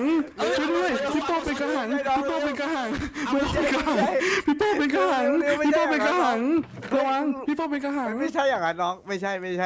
เร็วมึงเข้าใจ อี ผิด สายมันเป็นกระสือ ไม่ใช่เร็วไม่ใช่เร็ว อีสายเป็นกระ ฮัลโหล สือ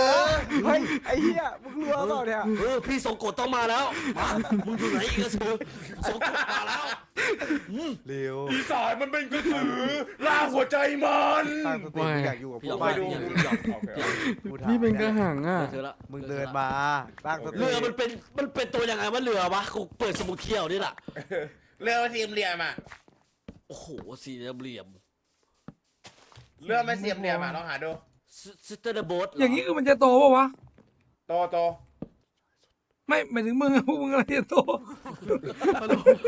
อ๋อนี่เหรอ เออ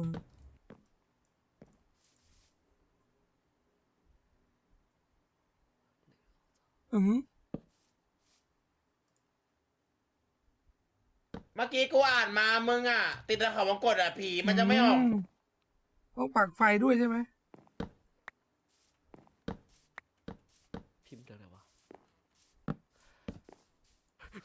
ทุกคนพี่โป้บ้าไปแล้วพี่โป้บ้า ช่องเว้นช่องเหรอ กูให้มึงทุกอย่างหึ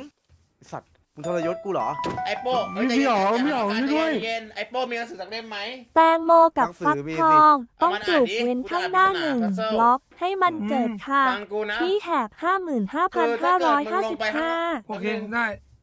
อืม หมายถึงว่า ครับ ปลูกหนึ่ง มือวงเวียนใหญ่ ปลูกหนึ่งเว้นหนึ่งปลูกหนึ่งทุกเทสทุกวันเลยเหรอ คือเนี่ย มึงจำนี้ได้ไหมแป๊บนึงนะ I walk in โอเค yes อ๋อคือ นั่นมัน ถ้าเกิด ร่วมรอบ ถ้ามึงลงไปข้างล่างอ่ะ หายเลย ข้างล่างเห็นไหมมึง ชิบหายแล้ว มึงกดปุ่มปุ๊บอ่ะ รถแล้วเราก็ไปขึ้นรถไฟอ่ะ รถไฟมันจะพาไปดันเจียนเราจะไปได้ของ อ้าวแล้วเราจะไปยังไงอะ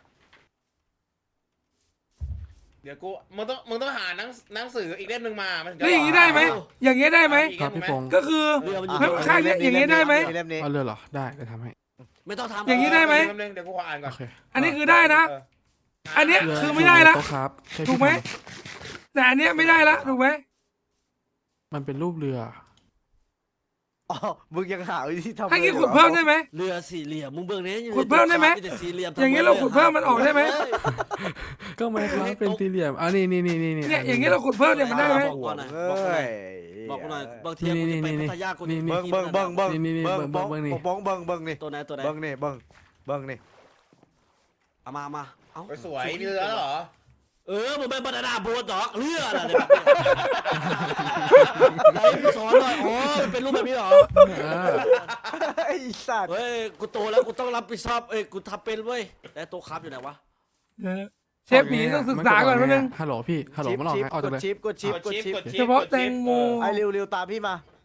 ไปทำประโยชน์กัน ฟักทองก็ไม่ต้องใช่ไหม ให้พี่อ่ะ อย่าเอาไปให้หยอกนะเดี๋ยว ไอ้ มัน บ่าว อ่าน นะ เล่นเป็นนะ ไม่ยอมมานะไอ้สัสทำพวกกูดูแย่ไอ้เหี้ย มีตัวไหนว่าเรือนะ เหี้ย เวลาเราจะ โบ๊ทไงโบ๊ทไง โบ๊ท ไอ้เร็วพี่ไปลงดันคนเดียวนะถ้าเองจะ ฟัก ไม่ ทอง ไป ด้วยเหรอ ไปครับพี่แป๊บหนึ่งนะผมเผาทำฐานให้พี่ เลือกสีอันนั้นเลือกสีแล้วโอเคโอเคเลือกสีแล้วกดปุ่มเหมือนรถไฟครับ มันจะพา อย่าง ไป นี้ ใน คือได้ ความยาก อย่างนี้คือได้ไหม กูอ่าน ก็คือเรา หย เรา องหยองหยองหยองกูฝากถามหน่อยมึงเก่งมากเหรอมึงเก่งเข้าเกมอ่ะ เก่งมาก เข้าเกมอ่ะเก่งมากเหรอเฮ้ยเก่งมากใช่ปะ เอาตรงนะไม่มีพวกน้องพวกกูไม่รอดไอ้เหี้ย พี่โป้ อย่างนี้ก็ได้นะ คงเดิน มาดู เดินย่ำต๊อกอยู่ แต่ว่าขาดไฟเนาะตรงนี้ถ้าตรงนี้ก็จะเป็นขาดไฟนะฟิลขาดไฟ ไอ้หยอง เนี่ยนั่งเล่นบาหน้าโบ๊ทไอ้เหี้ยหนังมันให้เอาชีวิตรอดมึงเล่นบาหน้าโบ๊ท มึงเงียบมึงเบิกมึงเบิก ตะคิวกิน เบิกตกปลาให้มันด้วยแล้ว แม่งเอ้ยมึงจะหาไปไหนวะเนี่ย เฮ้ยเปล่าอุ้ย อุ้ย อุ้ย พี่แอบ ฮะไอ้สัสฮะ พี่โป้งทำพี่โป้งทำพี่โป้งทำ มึงมานี่มึงมานี่มึงมานี่มึงมานี่ฮะ ไอ้เหี้ย ไอ้แกนี่ก็ไม่ฟังใครเลย ฮะ พี่ทำพี่กระโดดขึ้นไงอ่ะ ไอ้เหี้ย ไอ้เร็ว ทั้งหมดสวนกู เดินตามมาตรงนี้ก่อน จะแดกไม่กล้าไอ้สัส ได้เป็นคนแพ้ตั้งแต่บ่ทันเนาะฮะ ขยันมาใกล้ไป ยังไง ออกไป ผมยังไม่ทำพี่ก็เห็นดีระดับน้ำเนี่ยพี่ต้องเอาสายยาวระวัดน้ำน่ะมาตั้ง มึง ก่อนที่มันติดตรงนี้เลยแล้วท่าเรือเราจะอยู่ตรงไหน แล้วมึงดูดิพี่มี มึงก็ไปทำท่าเรือตรงอื่นสิไอ้สัส พี่แหบ แล้วมึงเลือกผู้นำ มึงก็ไปทำท่าเรือตรงอื่นสิ แล้ว อย่าทะเลาะกันดิห้ามเขียน มันขี่เรือ แค่ ยังไง แตง น่ะ โมกับ พี่ ฟั อ๋ ก อง ทอง เจอห ค่ะ ลุมเจอหลุม ที่ต้องเว้นบล็อกที่เว้น มึงไปห่างๆเลย เป็นบล็อก เอาว่ามึงไป ธรรมดา ห่างๆเลย ไม่ต้ มึ อง งไป เว้ ห่าน งๆเล ก็ ย ได้ มึงไป ค่ะ ห่างๆเลยก่อน พื จะ ช โดนกู อ ฆ่า ื่นๆปลูกได้ปกติไม่ต้องเว้นค่ะ 555,555 เจียนไป โอเคครับ นี่แหละที่หัวหน้าสั่งให้ผม ขอบคุณมากครับ ถู ผม ปะ ผมยังไม่เต็มที่ขุดเลยครับท่าน ไม่ต้องไปไรเรามาล่าหาหนังแกะเอาดิ พี่หยอง เดี๋ยว ช้า เราทำขวาน อันนี้เหล็กนะขุดไปด้วยสั่ง เด็ก ไม่เอาไม่เอาไม่เอา พี่ ที่ ทำ ขุด ขวานเอง ลงไปลึกก่อนหาความลึกให้เจออันนี้ไอ้มาเล่าปะเนี่ย เหยียบสวนกูอีกทีมึงหัวขาดแน่ เฮ้ย เฮ้ยอะไรอ่ะ ระวัง เว้ง โอ้โหต้นไม้แม่งโต สวย ต้นไม้แม่งโตอัดหัวเลยเวยนะ ช่วย เออ พี่หยองสวย เอาหัวหน้าเอา ไปไปไปไปไปไป หัวหน้าเอามี ช่วยหน่อย มีหัวหน้าเอา เออ เอาเอา กูนั่นแม่งก็บรรจบประแจง ไอ้เร็ว เฮ้ยเต็มเลยช่วยหน่อย ไม่ต้อง ใจ กลัว เย็น ไม่ต้องกลัวเร็วช่วยกัน ใจเย็น เออ ใจเย็นตั้งระยะไว้ ไม่เป็นไรไม่เป็นไร ทิ้งระยะห่าง ตีรัวตีแรง ช้าเหรอเฮ้ยโอ้ยเจ็บ แม่งต้นไม้ก็มาปลูกห่าเลยตรงนี้เนี่ยไอ้เฮีย เฮ้ย บอ สวย บอ เท่าไหร่กันวะ บ่อน้ำนี่ ซ้าย ซ้าย ไม่เป็นไรเราทำอาหารก่อนไอ้พวกแม่งไม่มีอาหารแดก ผมเหลือท้ายผมเหลือ4หลอด เดี๋ยวกูดูโซนแล้วกูได้รับ2 หน้าที่เป็นทั้งเชฟแล้วก็เป็นทั้งหมอ เฮ้ยพี่หยองเฮ้ย ฮัลโหลหัวหน้าตายพี่โป้ช่วยหน่อยหัวหน้าตายแล้วพี่โป้ แล้วหัวหน้ามีโล่ด้วยสัตว์ พี่โป้ช่วยหน่อยพี่โป้ซอยค่อยดิ อืม พี่โป้ช่วย แล้วนักรบอย่างกูมาเป็นเชฟแล้วแม่งมาเอาตรงนี้เป็นท่าเรือเฮ้ยของมึง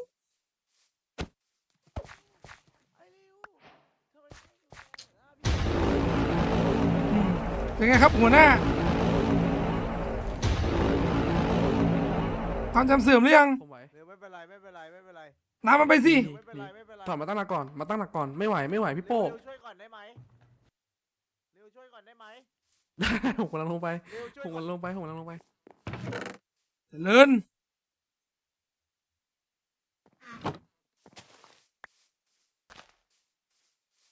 นะเดี๋ยวมันจะพังเอง เดี๋ยวมันจะพังเองเหรอ อันนี้คือเสียงอะไรของผม ฮัลโหล เดี๋ยวมันจะพังเองตาย ตาย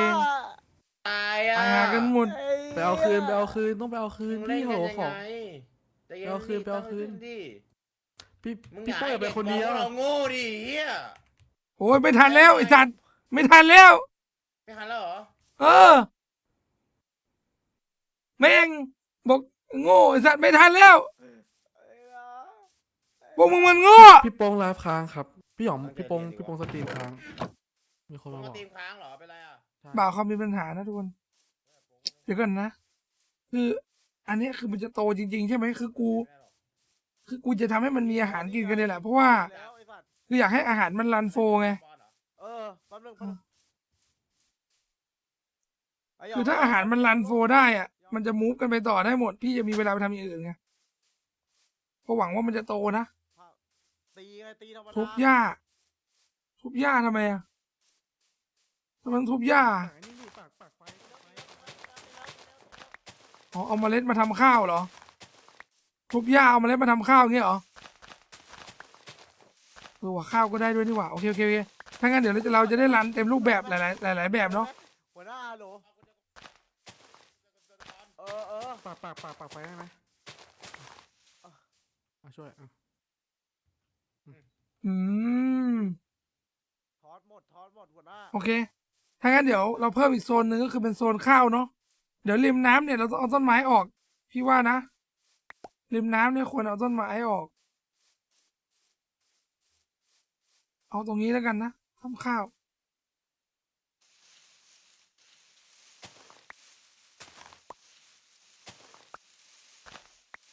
ไอ้บงเน็ตมันหลุดเลยโอเคเดี๋ยวนะ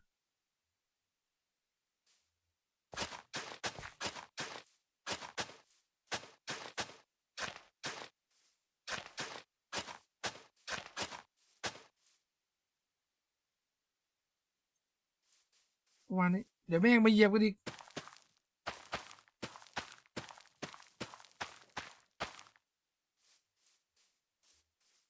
โอเค ไม่ลำ จะตายเอ้ยอ่ะ โอ้มันบินหรือมันอะไรอ่ะพูดถึงนะ กูเป็นหัวหน้ากูต้องได้สัต ตอนนี้อยู่นะอยากรีนไว้ไหม ไม่เราไม่ขึ้นไปเอาที่ขุดมาก่อนเหรอ เราต้องไปเอาข้าวมากินไหม ฟัง อะ นะ มันมาไกลจนกว่าเราเดินขังหลักกลับแล้ว เพราะถ้าเกิดมึงหันไปเนี่ยมึงดูนั่นสิ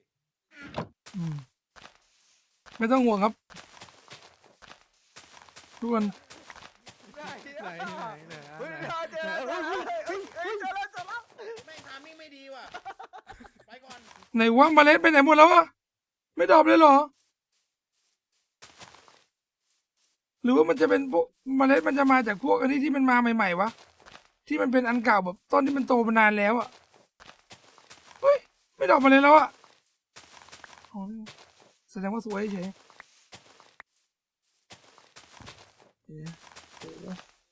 บอกเลยว่ากว่าจะได้ข้าวแต่ละอันนี่ลำบากอยู่นะเนี่ย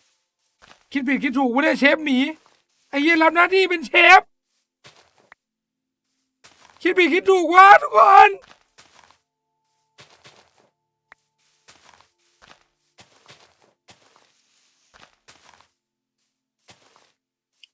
ฮะคิดผิดคิดถูกว่ากูเป็นเชฟเนี่ย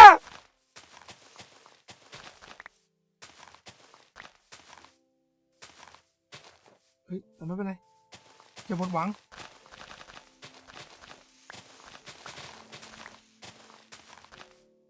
เดี๋ อย่าหมดหวังอย่าหมดหวังโอ้ตายห่าหมดแล้วเหรอวะเนี่ยมันตายห่ากันหมดแล้วเหรอกูดูแตงโมแม่งขี้งกมาก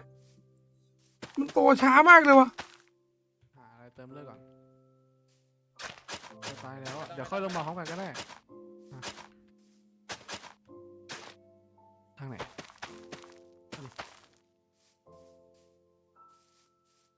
ไป แสงสว่าง จะมตอนไหน หัวหน้าแสงสว่าง เออเออ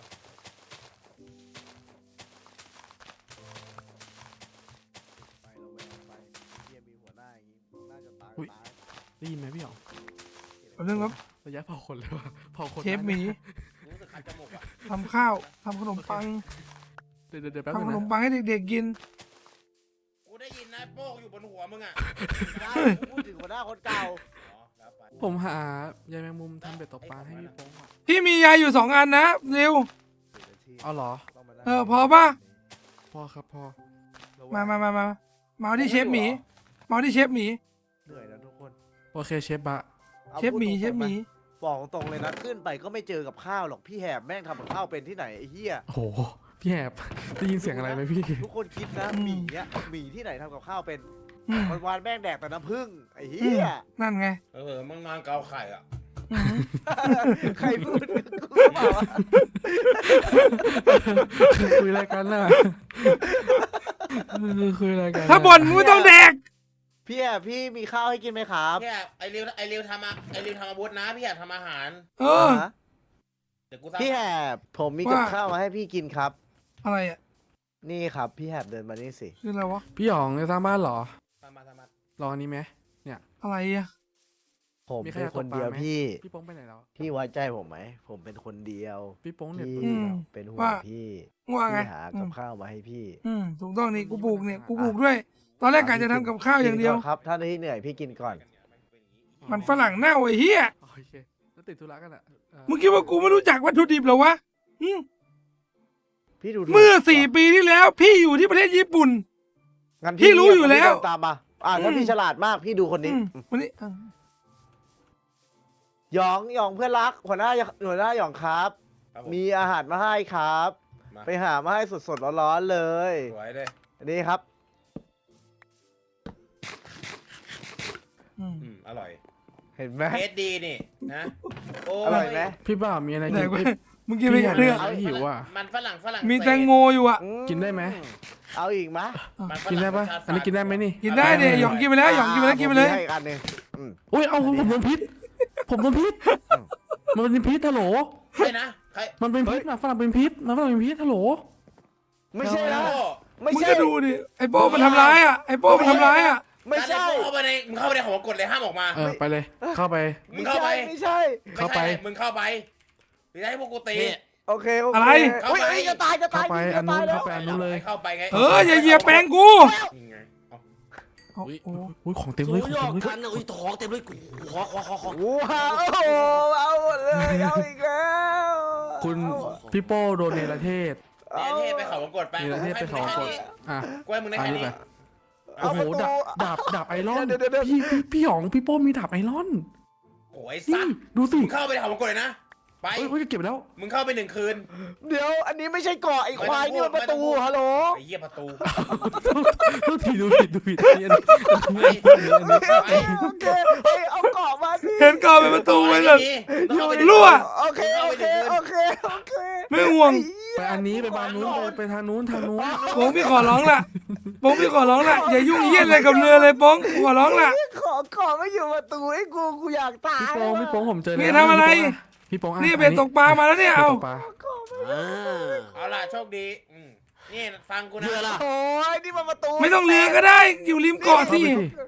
ไม่เหยื่อหู ตกได้เลยตกได้เลยตกได้เลยตกได้ ตก เล ได้ ย เลยไม่ใช่เหยื่อ ตกได้เลยตกได้เลย ปลาที่นี่มันโง่ ตกได้เลย ด้วยครับทุกคน เดี๋ยวเอาตะปูออกก่อน ใครที่เกิดว่าแบบมีตั้งข้อสงสัยหรือว่ามีเรื่องกับกูนะหรืออยากมีเรื่องอะไรสักอย่างมึงเข้าไปในเขาวงกดแบบโป้เพราะนั้นเนี่ย เอ้ยไอเสียงหรอมึงทำแบ็คคอนเวิร์ตให้หน่อยแขนซ้ายมึงอ่ะ ขั้นแล้วนะ อันนี้เหรอ แบ็คคอนเวิร์ตแบ็คคอนเวิร์ตใช่ แบ็คคอนเวิร์ต ที่เกาะบังไงแบ็คคอนเวิร์ตนั่น แบกคอนเวิร์ต แบ็คคอนเวิร์ต ทำอะไรกับมีดอ่ะเอ้ยกับ ทำไม่เป็นอาจารย์เนี่ย ให้ เฮ้ยมึงคิดอะไรกับกูไปเนี่ย แล้วไม่แล้วพี่จะตกปลาพี่จะเอาไปทำไม เอาเป็นการปลาตอดไง ไม่กลัวเหรอ กันปลาตอด กูแม่งเอ้ยกูปวดหัวว่ะ พี่แห่ผมหิวข้าวพี่แห่ผมหิว เรื่องผลผลิตต้องบอกก่อนว่ามัน เดี๋ยวเข้าไปสำรวจใต้ดินกับพี่ดีกว่าไป ผิด คา คา ด ด มาม าก พี่หยอกมาหนึ่งอันนี้ผม เจี จะ ยนอะ เรื่องผลผลิตในการปลูกพี่บอกเลยว่าเป็นการอะไรที่ผิดพลาดมาก พี่หยอกมานี่พี่หยอกมานี่พี่หยอกมานี่ก่อนพี่หย เผา อก เหล็กอยู่กูเผาเองกันนั่น เรา แหละ ไปชุดเต็มเราไปชุดเต็ม เรามีเหล็กที่เราขุดมา ได้ แล้วเดี๋ยวเราทำชุดเต็มไป ทุกค อาหารเป็นไงบ้างพี่ผมทำ ทุกคน อาหารยากอยู่ ผ อ่ะ มจะทำลาบปลาซิลให้กิน เดี๋ยวผม อ่ะ ไป สวย หา ป้องถ้าเกิดเดี๋ยว ไอ้ พี่ขึ้นมา เร็วไอ้ใบตกปลายังมีอีกว่าเผื่อๆกูต้องหาตกปลาหาปลาให้มึงกินด้วยว่ะ แล้จอยจู้อะ มีแค่เนี้ยผมเหลือแค่นี้ เอาเนื้อพี่ไหมล่ะ ขาด มึงทำได้ปะล่ะ มันขาดใยเหรอ ขาดใยพี่ทำให้ผมเฮ้ยพี่หยองถืออะไรอ่ะกระดูกเฮ้ยทำที่เล่งโตทำที่เล่งโตไงพี่แหบนี่ไงมีกระดูกที่พี่หยองเนี่ย ไม่มันเร่งโตไปมันก็เท่านั้นมึงดูดิมันก็กินได้ไม่กี่คำอ่ะมันไม่คุ้มหรอกแต่ว่าก็เก็บไว้ที่กูไปใส่กล่องไว้ก็ใส่กล่องเชฟไว้กล่องอาหารอ่ะใส่กล่องเชฟไว้ พี่โป้งอ่ะโป้งอ่ะ เฮ้ยเฮ้ยเฮ้ย โลกโลก โอ้คุณอยู่ในกลางน้ำเลยมีไม่เป็นอ่ะอะไรอ่ะบอกเสียงรอบอกเสียงรอ ว่าไง สามารถตกเลยได้ไหม ตกเลยที่ ตกเลยไม่ก็ไปโดนน้ำมาดิ พี่หยองทำที่ขุดก่อน แม่งนี่ตลกอีกไอ้สั ผ ต ม ว์ เหลือเลือดแค่อันเดียวอ่ะ อ่าฮะ เอ้ย สติสัมปชัญญะสติสัมปชัญญะ มึงไปเอาเบ็ดให้กูไปแต่กูตกเองอะหาเอ้ย เอ้ามันเป็นอะไรอ่ะ เฮ้ยขอบคุณด้วยนะครับสุภาเชษนะครับ เอาไปดิเอาไปดิเออ มาดิมา อ่ะ มาดิเอามาดิเดี๋ยวกูตกให้ดู มันตกยากตรงไหนอะมึงเป็นปะวะ โอเคผมมีที่ขุดแล้วพี่หยอง แต่ว่าพี่ต้อง อ่ะ บล็อก โยนมา ผมไม่มีเลือดเลย อืมเดี๋ยวตกให้ดู เฮ้ยนี่นะมีคนละอันละเอ้าพี่โป้ออกมาแล้วคืออะไร ไอ้ พี่หยอง โป้เกิดอะไรขึ้นอ่ะมันเข้าไปเจออะไรบ้างอ่ะ นี่จะคิดแอปเปิลวะไปไหน อะไรบ้างอ่ะ ตกตรงนี้สิ ไม่ ตรงเลยไหม เออ ไม่มีอะไรเลย เอาไอ้เหี้ย เอ้า กูออกมาทางข้างหลังเนี่ย มันมีประตูสองฝั่ง ทำไมไม่เหมือนในหนังเลยวะ มันต้องเป็นตอนกลางคืน หลังจากนี้เราจะทำยังไง สร้างบ้าน ยังไงนะมันต้องยังไงถึงจะขึ้นวะ เนี่ยผมก็ทำ ขอถามอีกรอบ ทำเหมือน หลังจากนี้ กั เรา น จะทำยังไง ใช่ปะ แป๊บนึงอย่ากวนกูสร้างบ้านอยู่ ทุกคนก็ไม่มีสติสัมปชัญญะผมก็ตกเป็นอยู่บ่อมันน้ำมันตื้นเลยเว้ยอยู่ตรงนั้นน่ะปัง ไอ้ริวทำให้พี่อีกสักอันได้ไหมเบ็ดตกปลาเนี่ย เอาก็แยกทำอาหารกินอื่นสิเนื้อหมูแบบเนี้ยไม่มีเหรอ ไม่มีอะ รอ เนื้อห ฟ้ มู อง ปลา อากาศ ได้ยินไหมตกปลามันพี่ต้องไปเอาใยแมงมุมมามันอยู่ในเขาวงกตอ่ะ ไม่ต้องครับพี่มีของพี่เองอะไม่ต้องมีใครมายุ่งกับพี่ เมื่อกี้ขวาปะวะ เนี่ย แต่มึง เมื่อกี้ขวาหรือคลิกซ้ายวะ สูบเบิง แต่ ค ถ้าน มึ ปู่ ง เขามาตักเขาทำอะไร ทำ เนี่ย กับกูอะ เอ้า หืม อืม โมหมาดอกแบบนี้นะ มันไม่ทำ ทำไม อะไร เฮ้ย เลย เฮ้ยเฮ้ยปลาตอด นี่ ป ไง ลาตอดปลาตอด มาเรียบร้อยน้องปลาหนึ่งตัว พี่อย่าตกใจสิโอ้เป็นเชียร์ไม่ได้นะแบบนี้น่ะ กูไม่ได้ตกใจเฮียอะไรมีมึงตกใจอยู่คนเดียวไอ้สัตว์ อ๋อ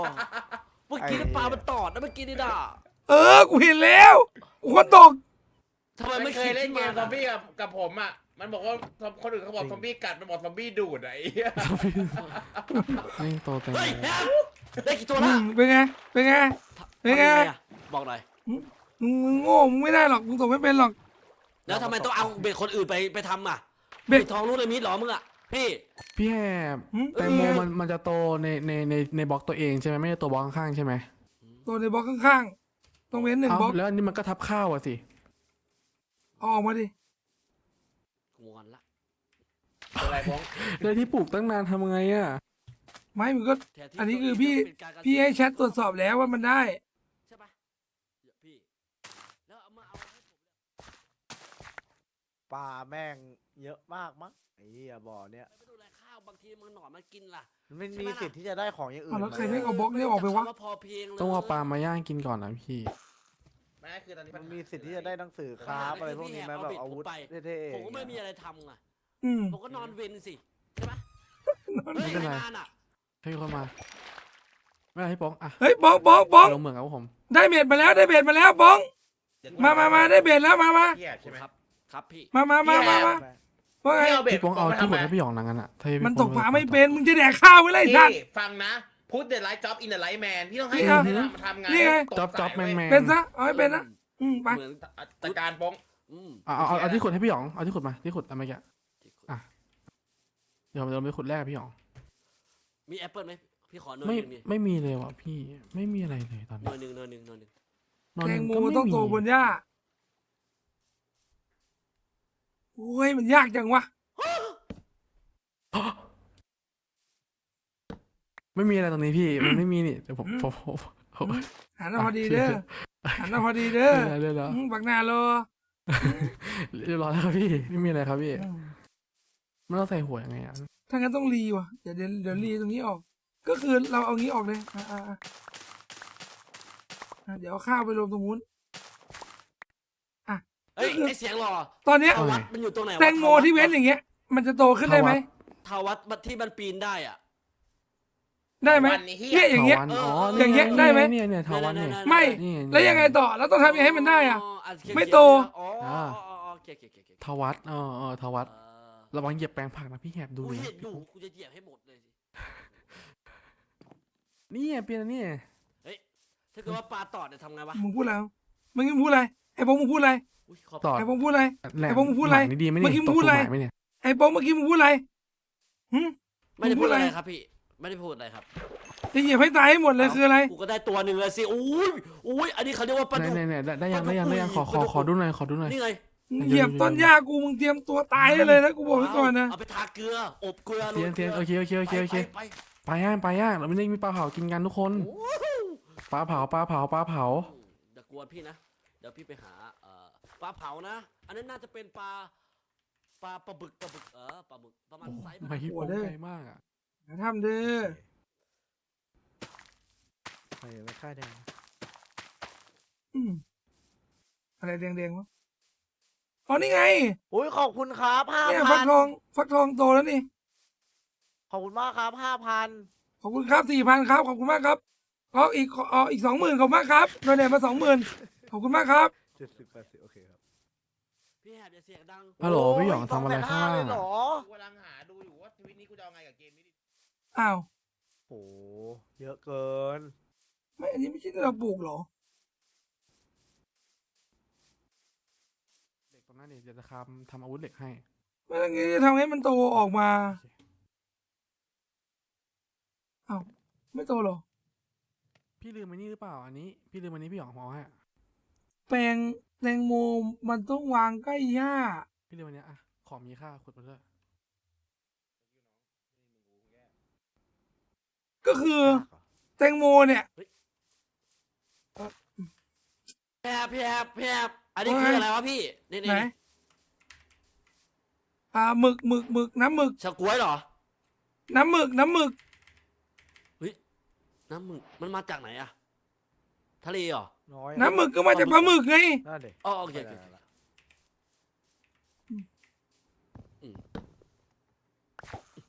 เฮ้ยไอ้เหี้ยเอ้ยจบวันนี้ตอนเช้าไปเดินในเขาองโกดกันนะ โป่ง ครับ อย่างเงียบโป่ง เออ เงียบ เพราะว่าอาหารยังไม่ค่อยมี ปลา ต้องต จะ ก กิ ป น ลา แล้ว ว่ะ นี่ปลาจะต ต อก ปลาไวกว่า แล้ ว่ะแม่งกูปลูกอะไรก็ไม่ขึ้นเลยอ่ะ ถูกต้อง ที่จะไปปลูกกับแพงอะ คนบาปอ่ะ กูเป็นเชฟกูไม่ได้เป็นคนปลูก อะไร บาปว่าอย่างเงี้ย ครับเปล่าคุยเลยปะโอ้ยโอ้ได้ครับ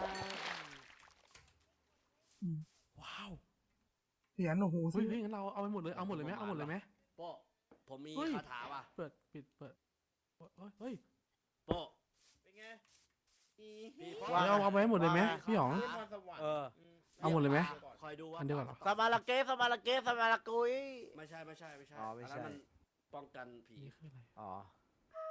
อันนี้ที่ลงปลามันลง เฮ้ย ปลาได้เหรอ กูได้ปลามาตัวหนึ่งแล้วป๋องกด F5 ดูปลา กูปวดหัวว่ะ ป๋อง อุ้ยปลาพี่สิปลาผม อะไร โอ้โหหา คั่วไว้กำลังเป่าไล่ปลาก่อน เอ้ยไม่ใช่เรียกปลาก่อน ปะ นี่ผมก่อน เฮ้ยมาแล้ว ผงพอจะติดลิขสิทธิ์ไอ้เหี้ย อุ้ย อืม ขนาดนั้นเลยเหรอปัง โอ้ เอ โห อไม่ติดลิขสิทธิ์เนี่ยเพลงอะไรดาวบ้านดอนใช่ปะใช่ปะ เฮ้ ผ ย ง ได้อีกแล้วเห็นปะ ขอหา ได้อีกแล้วเห็นปะ โอเคโอเคไอ้ผงฟังพี่นะผงข้างหลัง วันที่สี่เชฟหมียังตกปลาอยู่เลยซัด สุนทรภู่ห้าขวบ ปอง อะไรพี่ ฮัลโหลทุกค มากับ น กู ทุกคน พอแล้ว มีเรื่องจะแจ้งให้ทราบ ลืมมึงลืมคำว่า ว่าไง มึลืมคำว่าโป้งไป เรื่องอะไร ปด้เลยบุก ไป ประชุม ไป ประชุม เข้าวงกฏการโป้หา ไปเออไปเถอะ หาย่า พี่หยองครับ ผมได้ปลาฟิชสไลเดอร์ ไหนดิ ผมได้ปลา Fish ฟิชสไลเดอ Slider ร์ ไหน สไลเดอร์อะไรแม่งวะ ผมได้ปลาฟิชสไลเดอร์ กูรู้แล้วไหนล่ะ ปลาอะไรล่ะ พิสไลเดอร์ เดี๋ยวไปกินฉุกเฉิน แซลมอนไม่ใช่เหรอ มันมีพิษพี่ ผมกินไม่ได้ ฉุกเฉิ ผ น ม ฉุกเฉิน มีเลือดหนึ่งเอง ถ้าผมกินผมตายเลยตอนเนี้ย หัวหน้าครับผม พี่ มี โป๊ก เรื่ อ อย่าง กินเนื้ออย่ากินเนื้อดิบอันนั้นมันเนื้อเน่า เนื้อผีเนื้อซอมบี้ ไอ้บอก เนื้อซอมบี้กินแล้วมันหู อันนี้กินได้ ปลาเป้ามีพิษ ไปดิเราจะเข้าวงกฏไหมเนี่ย ไป เข้าดิ ไปถอะ ไม่ เอ้ย เข้า กูตาย สิ เอ้ย ตามมา เอ้ยกูเมา หาของ พี่แป๊บนึง หาของ ปองตามพี่มา พี่หยองเราจะทำทางไงเรามาทางไหน ไอหยองแป๊บนึงกูจูงมาด้วยรอแป๊บนึง จูงอะไร เดี๋ยวมันหลงไป เอาหนึ่งเดี๋ยวตามเข้าไปนัดเดี๋ยวตามเข้าไป โอเค เดี๋ยวเผาปลาก่อนก็ตามไปมีแซลมอน อย่างละ3 ตัว ปลาขอด เชฟหมีก็ถ้าพวกมันร้องกินอาหารก็เอาไปคนละตัว ส่วนกูซัดขนมปังก่อน เชฟหมี ขออนุญาตว่ะเฮ้ย อยู่ใสกันเนาะ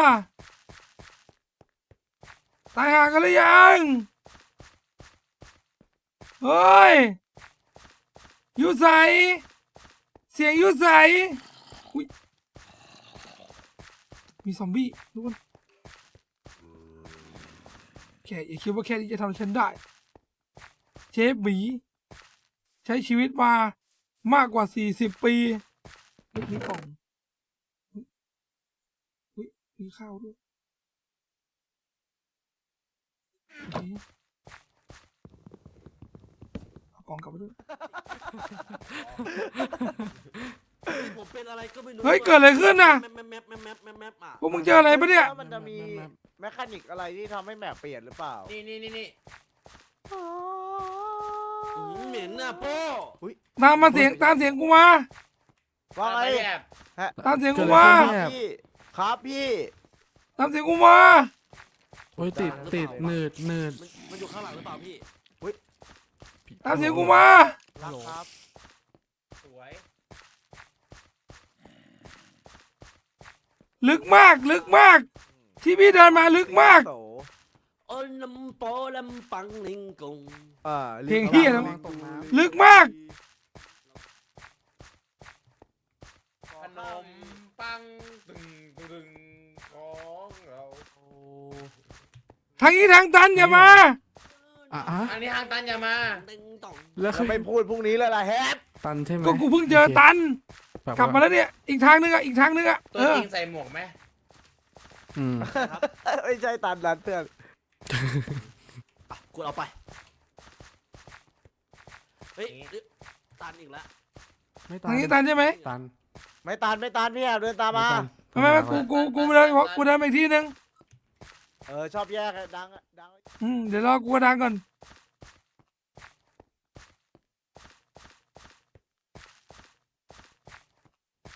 เดี๋ยวไปด้วยตรงนี้ไม่มีเลยวะปีนได้ปะวะ เฮ้ย อย่าบอกนะ เฮ้ย เฮ้ยทุกคน เฮ้ย ทุกคนมานี่เร็ว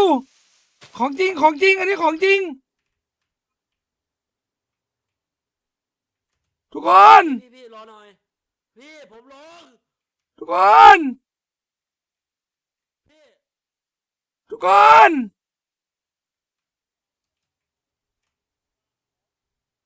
ทุกคนมาดิทุกคน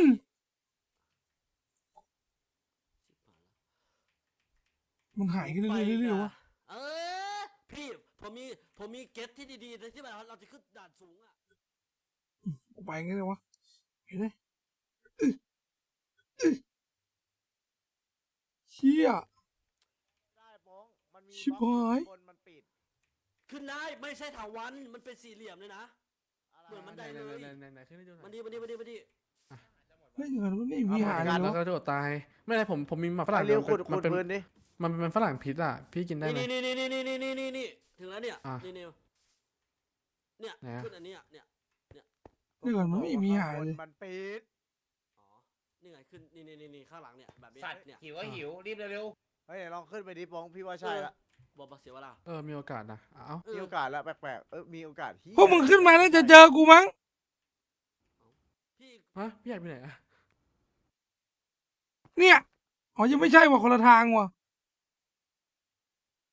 คือกูก็ไม่กล้าลงอ่ะกูก็ขึ้นไม่ได้อ่ะ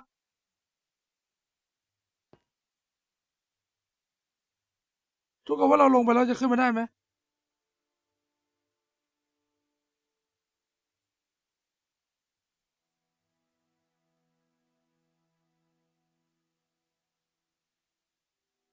ขึ้นไปด้านบนสุดเลยแม่งเอ้ยมึงคิดว่ามันตกไปมันจะขึ้นมาได้ปะทุกคน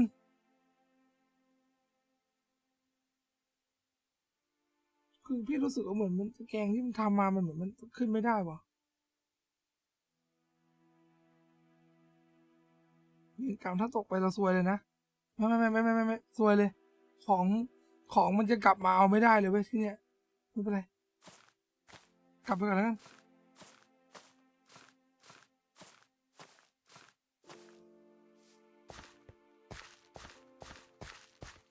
โอเคไม่เป็นไรก็ถือว่าเราได้สมุดมาเดี๋ยวเอาสมุดมาให้หยองมันอ่านดู แล้วก็ได้ของมาทำขนมปังพวกมันเริ่มหิวกันแล้วด้วย เราเป็นเชฟอะต้องตามพวกมันไปแหละไปพยายามอย่าวิ่ง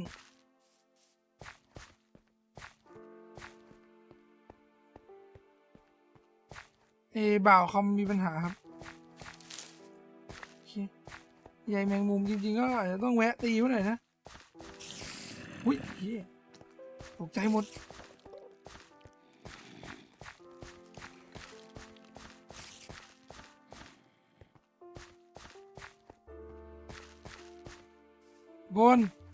ทุกคนอันนี้เหมือนจะขึ้นได้ปะเนี่ยเห็นปะพี่กลัวมันเป็นฟิลนี้เว้ยก็คือถ้าเราขึ้นไม่ได้มันก็จะขึ้นไม่ได้เลย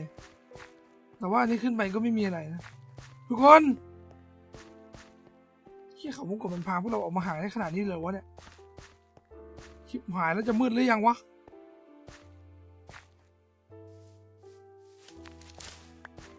พูดตามตรงนะจำทางกลับไม่ได้วะอันนี้คือเอาตรงๆเลยอะพี่จำทางกลับไม่ได้วะทุกคนใช่ปะไม่ต้องห่วงถ้าเรื่องสู้พี่มั่นใจว่าพี่ไหว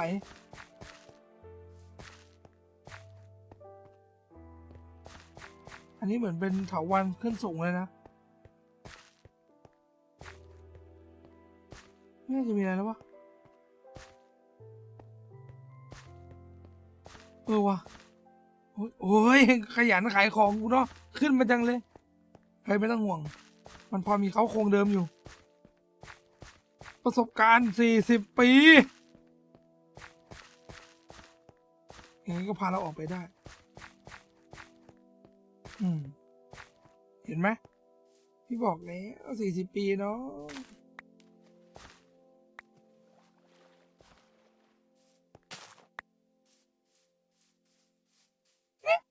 ไม่ส รุปมันโตปะวะมันโตจากอะไรวะมันโตจากเราหรือมันโตจากอะไรวะนั่นก็โตแล้วนั่นน่ะ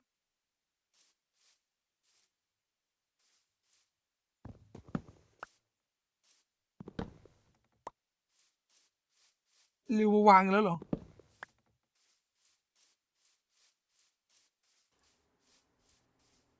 ไอ้บ้องเป็นไรอ่ะ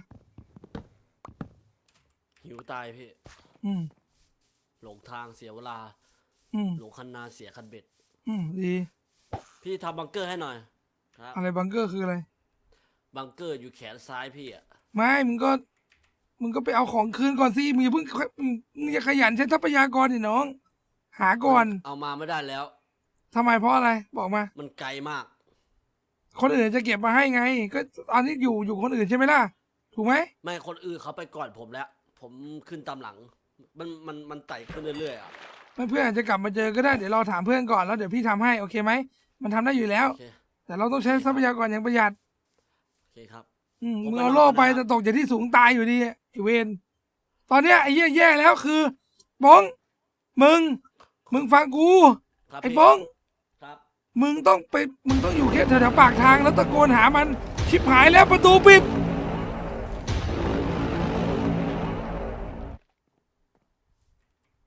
ประตูปิดใครอยู่ในนั้นอ่ะ น่าจะพี่หยอง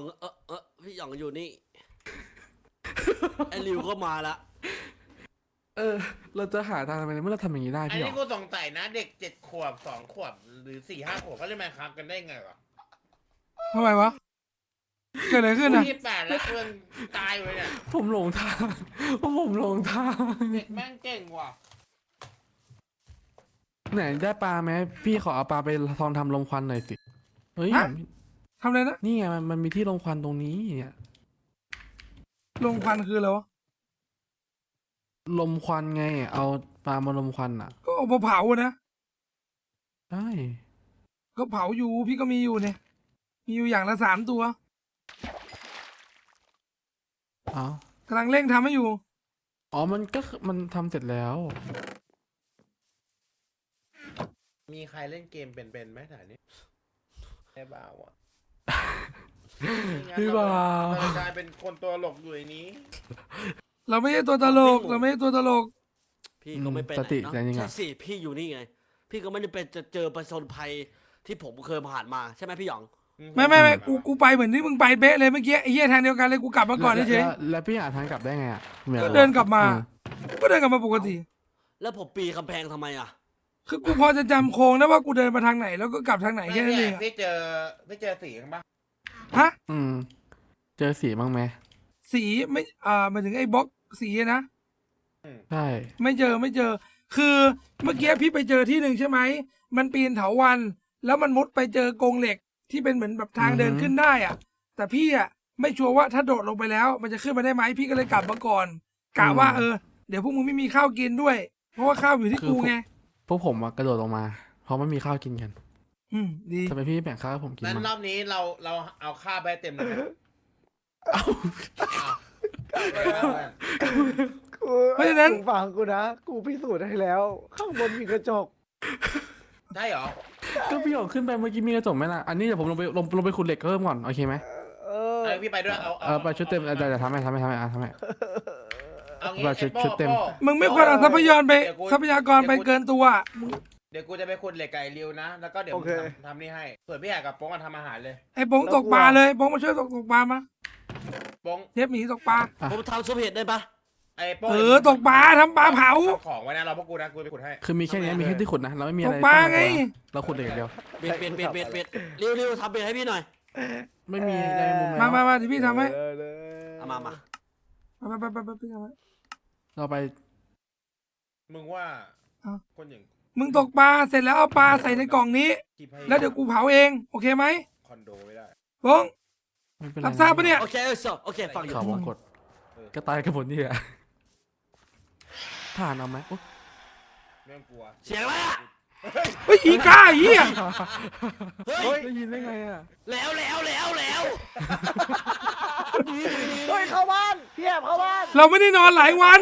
เราต้องนอน นอนดี อ้เพิ่งตื่น มึงตีกูทำเฮียอะไรมึงก็รู้อยู่ข้าวยิ่งหายากๆอีห่า โอเคโอเค มีอ่ะ โอ้ย เหี้ยวันนี้ไปกิน เอามาแต่ใส่วะ ลงมาข้าง มึง ล่าง เอามาเลยให้กูแดก มึงจะขึ้นมามึงจะเอา นอนนอน นอนนึกขึ้นมานอนฮัลโหล ขึ้นไปว่าผมก็ตายดิ นอนไม่ พี่หยอง ย เราขึ้นไปนอนพี่หยอง เราต้องนอน ให้ ให้ก่อนเยอะ มีกำลังลงไปพี่หยอง นอนมันมาอีกแล้ว มึงใจเย็นสิมึงก็รอคนอื่นเข้ามาก่อนสิแล้วค่อยนอนไอ้เฮีย โอ้ยพี่หยองไปทางไหนอะ มา ทุก กู คน อยาก เป็น กิน ไหม เนื้อนกกูอยากกินเนื้อนกพอดี ชอบอย่างหนึ่ง กูอยากกินเนื้อนกพอดีมา ผมชอบเปลือกมัน มึงลงมาสิ พี่แอบไอ้บงกินแอปเปิลอยู่คนเดียว ไม่ใช่ เอาละ แอปเปิล เอา โอ ละ ซี5 ขวดเฮ้ยเสียทำไมกูยืนอยู่นิ่งๆไม่โดนวะ อุ้ย ไอ้บองมึงล่อมันมาหากูกูจะฆ่ามัน โอเค มา อุ๊ย ไม่ต้องกลัว มันเจ็บผมตีมันแล้ว ไม่ต้องกลัวไม่ต้องกลัวไม่ต้องกลัวไม่ต้องกลัวไม่ต้องกลัว พี่ฟันเลยนะเดี๋ยวผมรอให้ สำหรับเกกูลบ สบายแก ตาย สวย อะไรอ่ะ มันมีอะไร เนื้ออะไรอ่ะ ไม่มี ไม่รู้กูแต่กู ครับ มึงก็ตกปลาต่อทำงานปงไม่งั้นเราจะตายกันหมดแล้วไม่มีของแดก พี่หยองขึ้นมาแล้วพี่หยอง ไม่ต้องกลัวทุกคนอยู่ในความสงบผมจะอ่านโน้ตให้ฟัง เออไอ้ป้อพี่ได้หนังสือมาเพิ่มด้วย ผมกับพี่หยองกำลังขึ้นไปนอน โอเค หนังสือ3 4 เตียงประจำเตียงกำลังขึ้นไปนอน อ่ะ3 4 This weird door in the cave ไม่เอา near the forest โคมมี are เต็มเลย really มีแบบ3-4 สแต็ก intriguing เลย every day another one open and the อ๋อ one before อื closes อหือ it looked like the number of the door ห้อง match with the number of ห้องแต่ day ไม่แปล เฮ้ย อืม เดี๋ยวนะ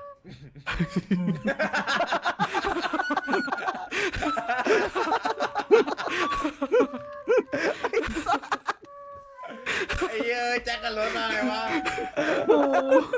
ไอ้พงษ์ พี่โป้ง ไอ้เหี้ย อะไรปลาไม่กินเลยอ่ะ ปลาไม่ตอดผมเลยอ่ะ ผมก็เลย ห้าขวดดิ เป่าเรียกปลา เอาแว้งไหน นี่ไง เฮ้ยมาอีกแล้วนอนอุ้ยเหี้ย4 ตัวกูนอนละ4 ตัวกูนอนละเฮีย เราตั้งแต่ว่า ไอ้เหี้ยตัวเดียวยังวุ่นวายขนาดนี้ พี่แหบประตูแรกมันจะเปิดในวันที่10 อ่าแล้วไงต่อ เหม็นนอนเลย ไม่ดิเขาบอกว่าวันที่10จะเป็นประตูที่2แต่ประตูปิดแปลกๆมันจะเกิดที่ถ้ำใกล้ป่า เฮีย ฮัลโหล ทุก พี่ วันอ่ะ มันจะมี พี่โป้ มันจะมี นอน ประตูอื่นเปิด พี่โป้ ขึ้นเรื่อย โป้นอนก่อนนอนก่อน นอนก่อน พูดได้ นอนก่อน อันนี้ปิด อันนั้นก็เปิด อันนั้นเปิด นอน อันนี้ก็ปิด มึงไม่นอนวะไอ้เหี้ย อ้าวแล้วมึงให้กูแปลมึงจะเอาอะไรแน่เนี่ย ก็นอนมันก็แปะ โอ ได้ เคโอเค นอนสิ นอน ขวดนี่ 5 ขวด ไล่นกก่อนนี่ฮะ พี่อันนี้เดย์5แล้วเดย์5พี่ฟังต่อ เออ แล้วพอมันบอกว่าประตูแรก โอ้ยเหี้ย มันเปิดใช่ป่ะ ไม่อยู่ อ๋อมันโดนเผาไปแล้วนี่ไงมันโดนเผาแล้วพอเช้ามันก็โดนเผาแล้ว เผาคืออะไรพี่ มันทนเผา มัน ก็ ชา คือ ปน เผา กิจอะร้องไปดิมึงร้องไปดิพวก น้อง มึง มาดิมึงอ่ะน้องมาดินี่ พี่ฟังต่อ เออ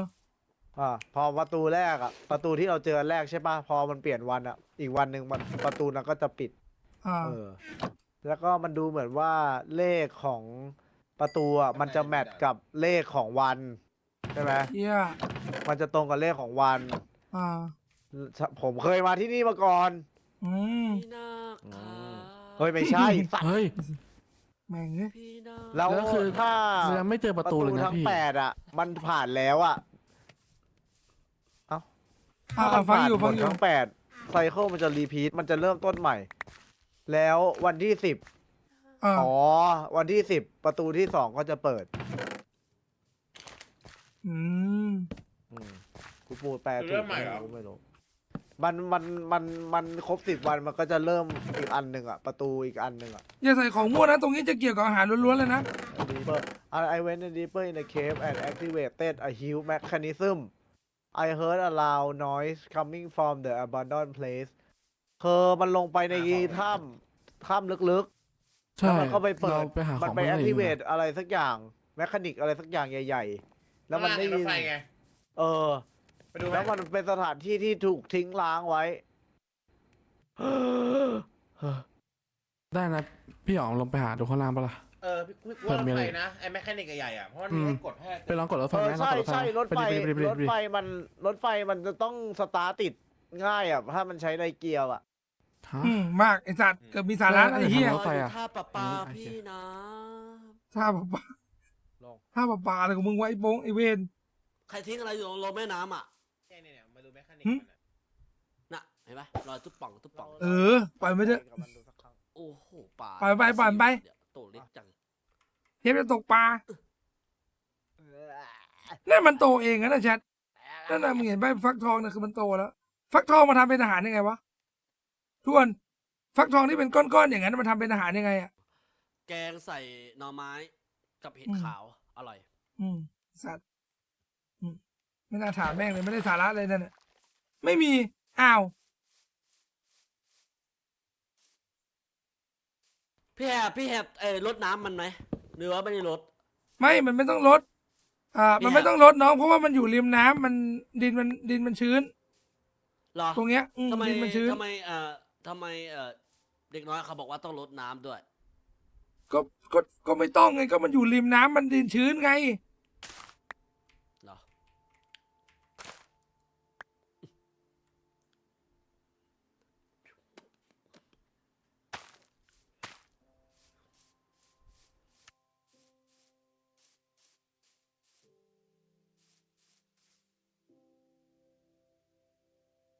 อ้าวฟักทองเอาไว้ตกแต่ง ไม่พี่จำได้ว่ามันกินได้ไม่ใช่เหรอวะเอาแล้วกูปลูกทำเหี้ยอะไรเนี่ย ฮะ ใครเขาปลูกเหี้ยอะไรวะ พี่โป้พูดอะไร เหล็ อะ ก ได้ยิน เหล็ก นะ เหล็กเหล็กตัวนี้คราบดิ ครับอะไร เนี่ยเหล็กมี16อันอะคราบดาบก็ได้ เอาดาบเหรอ เอาดาบหินพอไหม เอาไป ดาบ ทำ กับโล่ เค้ก ไหมเอาโล่ไปอ่ะ ทำลายฟักท แล้ว อง ใช้ อัน โล่ นี้อา เอา หาร ดาบหิ สูตรมันเป็นยังไงอะสูตร ใช่รอประตูมันเปิดแล้วไปลุยกันไหมเอา ไป ไป ลุย ไปเลยเอา อยากได้โล่อะทำโล่ให้หน่อยได้ไหม โล่ไม่ต้องหรอก เชื่อกูดิไปรอบแรกเอาบล็อกไปเยอะๆเอาบล็อกไปเยอะๆขุดบล็อกไปเยอะ ไปอ่ะ จะได้ เอาอาหารไปด้วยเอาอาหารไปพี่ขออาหารนะ อาหารเดี๋ยวเอางี้ ใน ก็บอกแค่ป่ะ เอางี้ในภารกิจรอบเนี้ย อ้าว ทุกคนจะได้รับปลากันคนละ2 ตัว ครับ โอเคไหม โอเคครับ เหมือนแจกข้าวกล่องให้เด็กเลย พี่สัตว์ อ้าวสตรีมค้าง อ่ะเอาไปคนละ2 ตัว ทีละคน รับอาหาร โอ้โห เฮ้ยโป้แย่งไปแล้ว ไอ้หยองเอาไปหมดเลยอ่ะ กดผิด ผมขี้เกียจท อ่ะ ำผมขี้เกียจขึ้นเรือ กลับมาแล้วไหมอ่ะ อ๋อ ดูได้ยัง อะไรอะ ผม ไม่มี แป๊บหนึงนะ ผมได้อันเดี เมื่อ ยว กี้เหมือน เนี่ย เน็ตหลุดอ่ะ ผมค้างปะหายยัง ไม่หาไอ้ไม่ กลับ ค้าง มาแล้วกลับมาแล้ว พี่ได้ยิน นี่ไงผมจะทำท่า เร็วน่าจะหายค้างแล้ว ทำดาบแป๊บ เมื่อกี้มันมีเหมือนแบบมีเสียงตัวเข้าดูดูดูดูดูดูดูดูดูดู อะไรลิ้วมึงเสียงรอมาฮานี่ เอ้ยใส่ โอ้ เฮ้ยมึงฟังไว้ ตาบ่ได้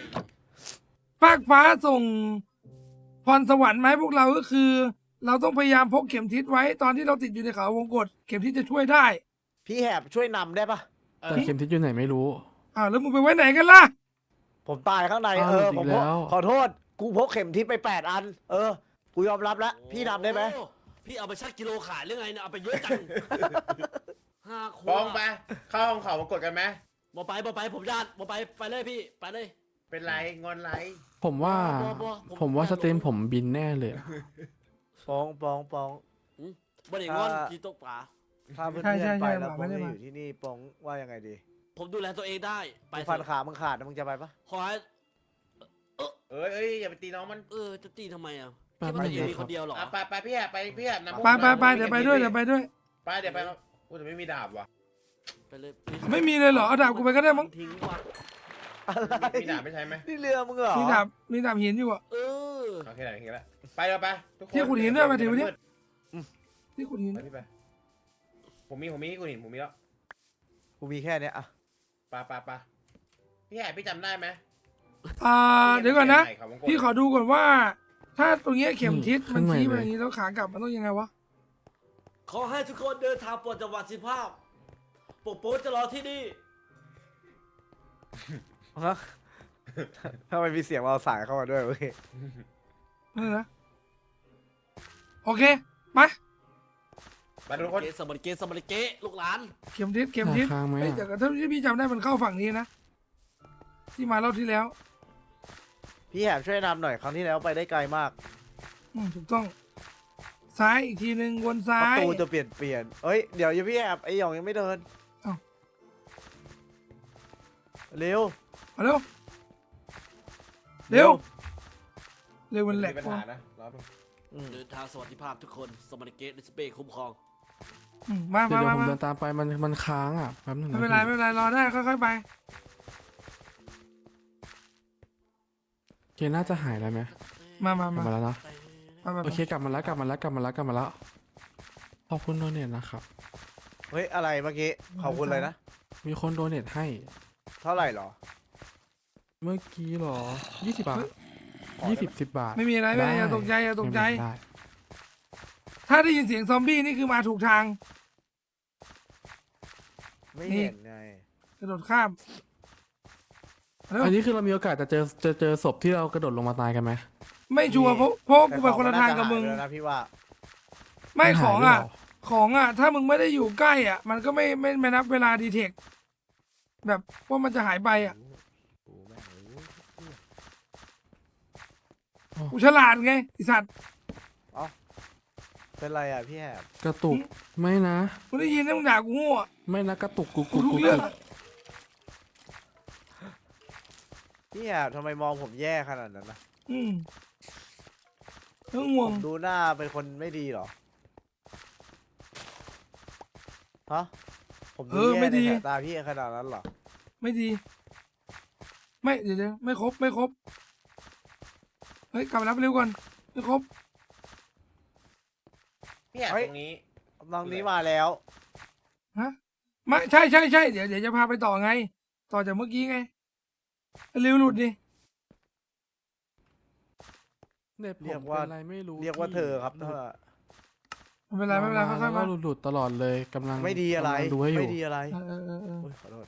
ผมเดินตามไปเลยผมดูชื่อไปพี่เดินไปเลยผมมีอาหารเยอะเอาที่ผมได้ พยายามอย่าวิ่งเว้ยถ้าวิ่งมันจะเปลืองอาหารมาก เดินเอาถ้าเดินใช้อาหารน้อยมาก อุ้ยขอโทษอย่าโอ้โหไอ้นี่เร็วจังอะวันที่ 9 ประตู นี่ บานที่หนึ่งจะเปิด นี่คือที่กูเจอล่าสุด มันจะปีนขึ้นไปได้แล้วไปโผล่อีกกำแพ ไม่ ง ต้อง หนึง พูดไม่ต้องอ้าวเหรอ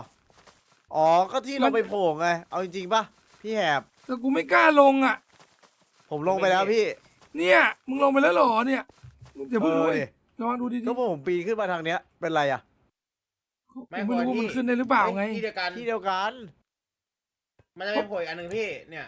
อ๋อแล้วมึงลงไปยังอ่ะ มีเศษซากอะไรทำสงครามเลย แล้วมึงก็กลับไปเก็บศพปะล่ะแต่ว่ามึงจะกลับขึ้นมาได้ เออ ปะ นี่ไง มันไม่มีของแล้วปะศพอะ เพราะเดี๋ยว มี เดี๋ยวไป เข็ม ดูให้ ทิศเยอะไม่ใช่เหรอ ให้หยองระวัง ไปดูก่อน นี่ มัน หาย มีเข็ แล้ ม ว ทิศอยู่ เลื่อนแล้วครับเลื่อนแล้ว จริงๆเราต้องเอาบล็อกมาด้วยเว้ยไม่ ขอ งั้ ง น มัน เราจะ หาย นี่ ไป ไม่ได้ แล้วอ่ะ ของหายของหาย ของหายไปแล้ว เพราะมึงตกจากตรงนี้กันใช่ไหม ใช่ใช่ แล้วมันขึ้นมาได้ปะไม่ได้เลยใช่ปะขึ้นกลับมาตรงนี้ได้ไหม พี่ ถ้าลงไปแล้ว มั อะ นติดข้างบน ไม่หมายถึงว่ามันขึ้นไปทำพี่อะไรข้างบนนั้นไอ้สัตว์ข้างบ แล้ว น พี่จะขึ้นไปไหนอ่ะ ไม่กูที่กูจะสื่อหมายถึงว่า มึงสามารถลงไปแล้วขึ้นมาที่เนี้ยขึ้นมาที่เรายืนอยู่เนี่ยได้ไหม ได้ดิ ถ้าได้ก็ทำแล้วก็จะไปต่ออุ้ยเหี้ยชิบหายแล้วปิด ประตูจะปิดเรา ใจเย็นใจเย็น จะห ไม่ทันแล้วไม่ทันแล้ว เราตรงนี้ไม่ต้องตกใจ ยังไงเราก็ต้องอยู่ที่นี่ก่อน ผมไม่มีอาวุธเลย แต่ผมมีปลา เอานี่มีขวานหินนี่ก่อนขวานหิน นี่นะผีน่าขึ้นมาไม่ได้นะ อืม อืม เราได้ปลอดภัยอ่ะ โอ้ยสวย ปัก เอา งี้ปะ ปิดทาง เรา ขึ้น เล่าเรื่อง ปิดท ผีไหมเล่าเรื่องผีไหม โอเค ไม่เอาผมอยู่คนเดียว คนเดียวอะไรมีถึง3 คนที่ เออ ไม่ประจำนี่ผม วันหนึ่ง คนเดียว เราต้องรอกูจะกลางคืนน่ะ กูเดินเข้าไปอ่ะ อืม ในห้องอะมันมืดมาก อืม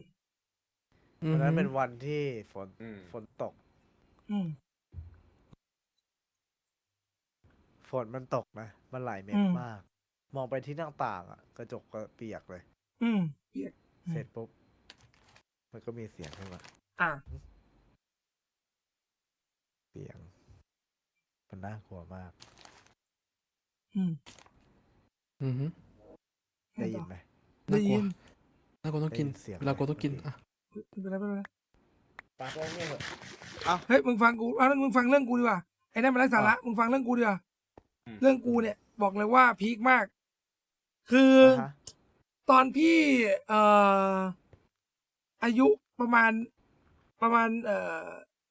ณสัก16ประมาณ1616ใช่ไหมพี่ก็มีเพื่อนกลุ่มหนึ่งที่แบบว่าค่อนข้างไปทางแบบเล่นชอบเล่นอะไรที่มันแปลกๆอ่ะอือฮึ ใช่เล่นแปล ผ ก มฟังอยู่พี่ ๆมันก็เขาเรียกว่าไงอ่ะ มันก็มีแบบชอบอารมณ์แบบเด็กชอบเล่นซ่อนแอบ แล้ อ่ะ วเหรอ ชอบเล่นซ่อนแอบอ่ะใช่ พี่ก็เล่นซ่อนแอบไป ตลอด ไม่มีอะไรทำพี่ก็เล่นซ่อนแอบคือเล่นทุกวันเลยนะ ดีกว่าฟังเรื่อง กลุ่มเนี้ยจะชอบเล่นซ่อนแอบมาก โอ้เป็นอีกแล้วอ่ะ ไอ้เหี้ยเลยก็สตรีมหลุด ขอร้องตายดีกว่า กูไป ก็พี่ก็เล่นซ่อนแอบเว้ย ไอ้ แล้วมันมี ไอ้นี่ มันมีวันหนึ่งเว้ย มันมีอยู่วันหนึ่งเว้ยริว ไม่มึง คื ดู อ ข้างบนก่อนไอ้นั่นก็เล่า บริเวณที่พี่เล่นอยู่อ่ะ ไ ที่พี่เล่นกัน ค้าง ชอบเล่นซ่อนแอบกันมันจะเป็นตึกคอนโดเว้ยประมาณ5 ชั้น ไปเถอะ ประมาณ5 ชั้นเว้ย แล้วก็ เขาจะเรียกว่ามันเป็นคอนโด อุ้ย คอนโดเก่าอ่ะ ไม่ต้องกลัว เล่นกัน เพื่อน 5 ชั้น ใช่ไหม ไอ้หยอง พอเล่นกันเสร็จ เฮ้ยโอ้โหไอ้หยองไอ้ เป็นอะไร มึงไม่ได้ฟังกันแล้ว เป็น ไอ้ ไร สัตว์ พี่แอบขอฟังด้วย พี่แอบแล้วต่อกำลังขึ้นไปฟัง อืม อืม มันก็เป็นคอนโด5 ชั้นเก่าๆเว้ย คือ อ่ะฮะ พี่ก็เล่นกันที่นั่น เพราะว่า อืม พี่รู้สึกว่ามันท้าทายดี อ่า อืมต่อคือเดี๋ยวก่อนพี่กำลังนึกชื่อตัวละครในตอนนั้นอยู่มันมีเพื่อนที่รู้จักกันมีชื่อเก่ง ชื่อตอย เป็นอีกแล้ว ชื่อตอย แล้วก็มีชื่ออะไรวะมันชื่ออะไรวะไอ้เก่งไอ้ตอย ชื่อต้อยต้อย ไอ้ต้อยกับไอ้ติ๋ม ใช่ใช่ใช่ กับไอ้ติ๋มแล้วก็มีพี่5 คน คือ อ่า ตัวละครสำคัญของเรื่องนี้ก็คือไอ้ต้อยเลยเว้ย เพราะว่าไอ้ต้อยอ่ะ คือตอนแรกอ่ะเราคุยกันแบบคร่าวๆว่าเราจะเล่นกันแค่ชั้น1 ถึงชั้น 5ใช่ไหมหรือว่าขึ้นด่านฟ้าอะไรอย่างเงี้ย แต่ว่า ตอนนั้นอ่ะ ก็คือเล่นกันตอนประมาณ2 ทุ่ม แล้วก็ที่พีคเลยคือ พยายามหาไอ้ต้อยอ่ะ ถึง4 ทุ่มอ่ะ หาไม่เจอเว้ย แล้วไอ้ติ่มไปไหนอ่ะ ไม่ไอติมันก็คือตอนนั้นทุกคนมันเริ่มรู้ตัวแล้ว ทุกคนอ่ะมันเริ่มรู้ตัวแล้วว่า แปลกๆละเพราะว่าทุกคนอ่ะ มันรู้กันแล้วไงมันหลายชั่วโมงแล้ว มันก็รวมตัวกันแล้วตามหาไอ้ต้อย แต่จุดพีคมันคืออะไรรู้ไหมคือหาไอ้ต้อยไม่เจอ จนแบบโทรหาพ่อแม่มันอ่ะ จนท้อแล้วว่าแบบไม่เจอไอ้ต้อยแล้วชิปหายแล้วในใจไอ้เฮียรีบบอกพ่อแม่เลย พ่อแม่ใครพ่อแม่ พ่อแม่ ต้ย ของไอ้ต้อยดิเพราะว่าพ่อแม่มันขายข้าวอยู่ปากซอย นั่นแหละ พอ เป็ เสร็ น จ กำลังใจรอบที่เท่าไหร่ของมันก็ไม่ทราบค่ะ ครับผมขอบคุณมากครับผมแป๊บนึงนะดีเลยนิดนึงเพราะเรื่องมันนานมาก ก็คือสรุปเนี่ย พอโทรไปหา พ่อแม่ต้อยแล้วก็ไปบอกพ่อแม่ต้อยแบบไปแจ้งมาแล้วอ่ะทุกคนก็แจ้งตำรวจเลย แล้วก็แบบหาแบบเต็มกำลังเลย มึงรู้ป่ะไอ้ต้อยอยู่ไหนสรุป หลับ ไอ้ต้อยอยู่โรงพยาบาล ไม่ใช่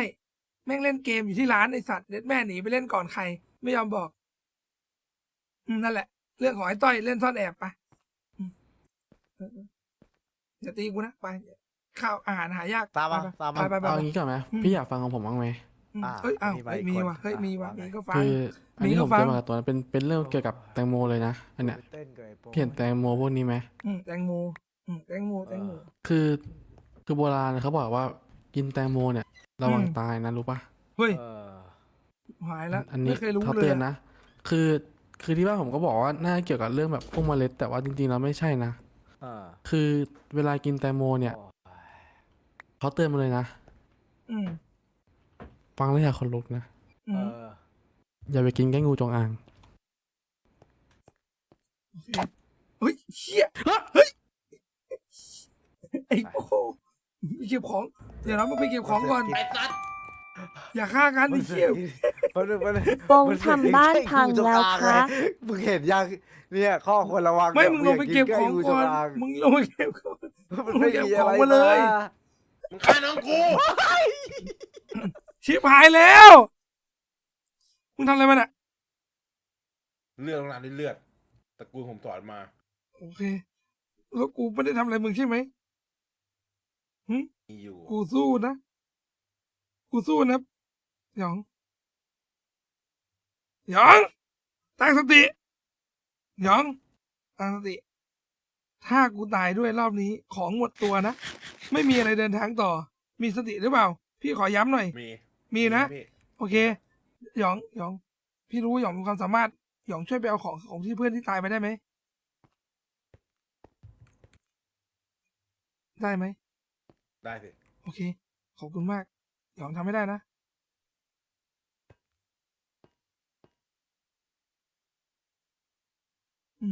ไปสิไปสิกูรอช่วยอยู่เดี๋ยวกูอาจจะลงด้วย ตอนนี้ผีนะ กูจัดการให้ เริ่มเสียนละคือมันก็เป็นบล็อกนี่แหละ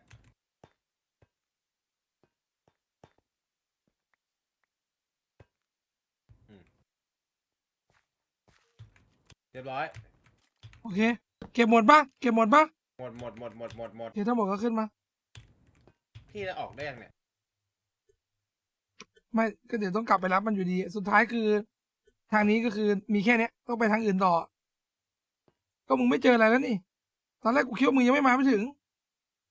ไอ้หยองพี่มีเทคนิค คือมึงกดนั่งแล้วกระโดดขึ้นมา เวลามึงกดนั่งอ่ะมึงจะไม่ตกจากบล็อกที่มันเป็นแบบพื้นโล่งๆอ่ะ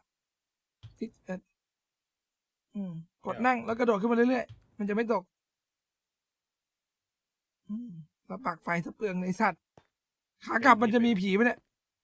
ไม่มี ป่านนั้นเดี๋ยวกลับเลยก็ได้ปะไปรับพวกมันก่อนเฮ้ยกูเจอละปั๊บโอ้2 ตัว มาหยอง ประตูห้องเช่า มีรองเท้า2 คู่มาหยองตามพี่นะ คู่หนึ่ง คู่หนึ่งนั้นเป็นรองเท้าแดง พี่จำได้ดี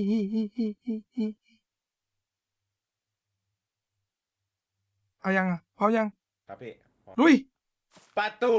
ห้อง โอ้ เช่าย ไอ้เหี้ยมันจะยิงมึงจะเอายังไงมึงเอาไงมึงจะสู้หรือยัง อ เราจะ ยัง กลับไง เพราะว่ากูคิดว่ามันน่าจะใกล้เช้าแล้ว โอเคพี่ โอเค ชัวร์นะไป ครับ 1 2 3 ประตู ช่างแม่งไอ้เหี้ย เอาไง กู เนี่ย บล็อกอุ๊ยเอ้ยหยอง แล้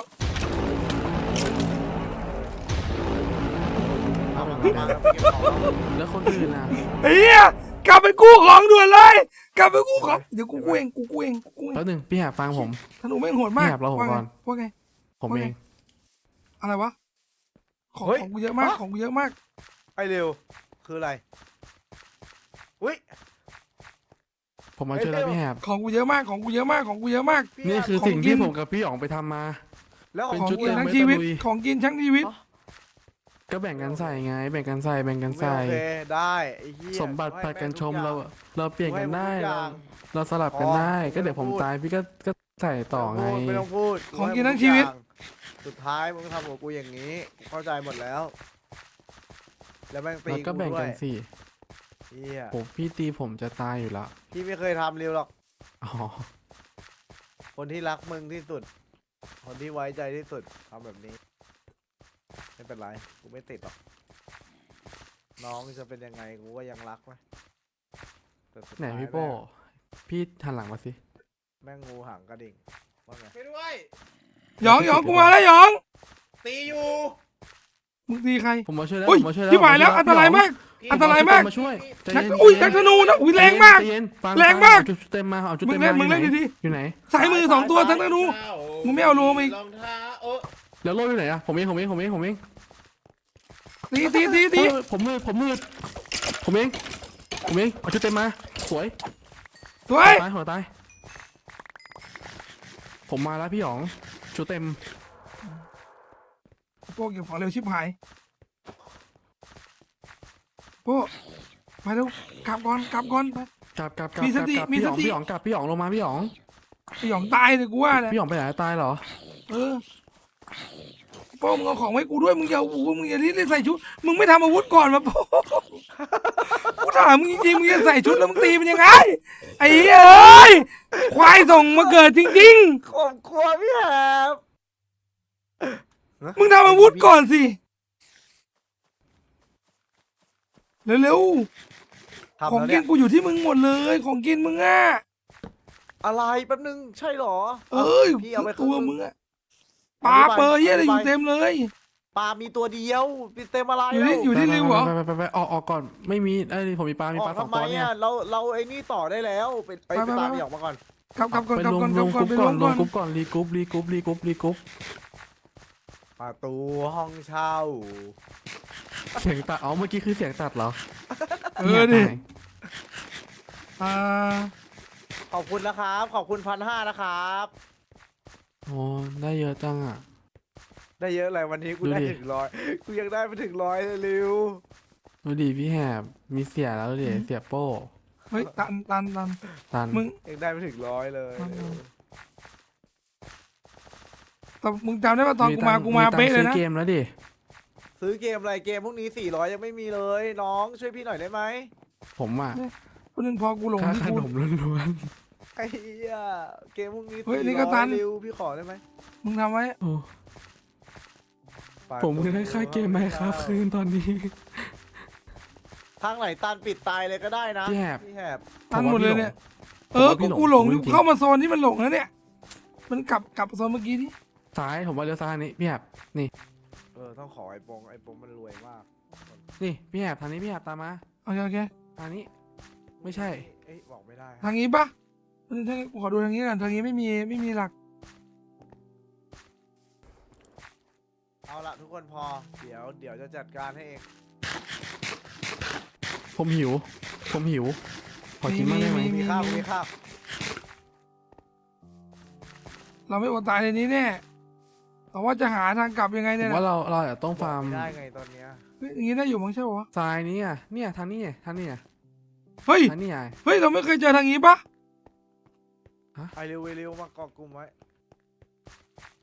ตรงนี้แหละ เคยเจอแล้วไม่เจอเคย กูไม่เคยเจออะ ไม่ทางนี้ที่เรามา ไคย ตอน จ แรกไม่ใช่ไม่ที่เรามากับพี่หยองไงทางเนี้ยพี่โป้ ไม่เยอะครับ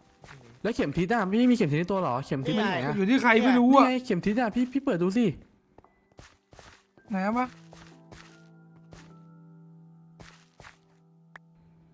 อ่ะเดี๋ยวผมจะลองดู อ๋อต้องเป็น ผมจะล นี้ ดูพี่ว่าพี่มีดีขนาดไหนพอผมให้ของไปแล้วอะฮะ อืม อ่า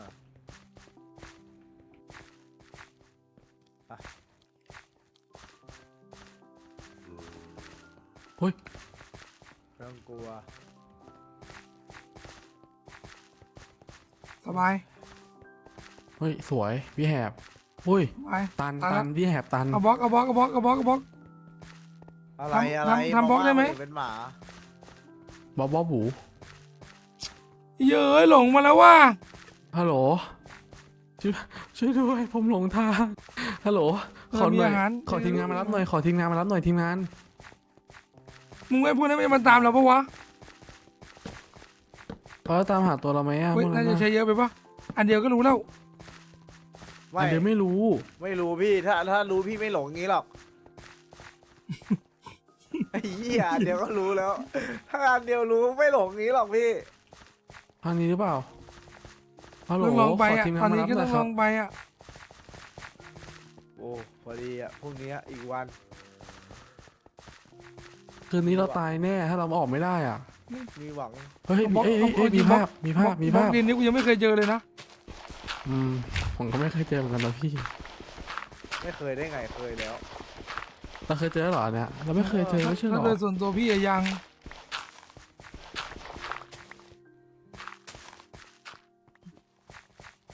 นักรบคือนักรบนักสู้แห่งกรุงศรี อ้าวไปไหนแล้วอ่ะเราด้วยสิ ต้องมี ตรงทางไหนน่ะ อย่างงี้อย่างงี้ ซอยไหน นี่ตอนนี้ เราไม่เคย โป้มันนำไปแล้ว มาทางนี้ เนี่ยไอ้โป้มันนำไป เรา แล้ว ไม่เคยมาทางนี้ เราหลงฮัลโหล นักรบ หลง กูฟรีดีต่อครับไม่ฟรี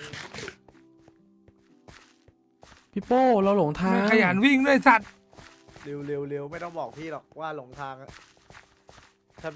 พี่รู้ทางอะพี่ไม่มาหรอกตอนนี้ตัน นั่นแสดงว่าตันหมด ส่งแล้วเขาตามหาเราไหมอะ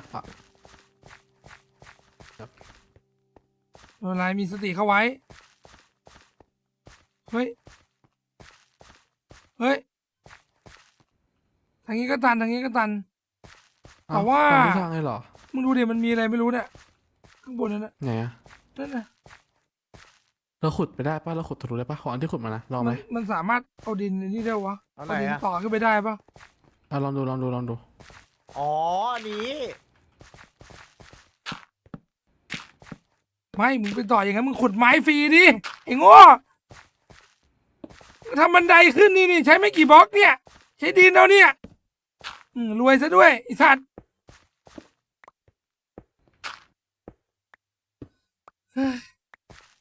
พี่แหบมันแค่มาอีกฝั่งหนึ่งพี่ ก็ต้องไปอ่ะ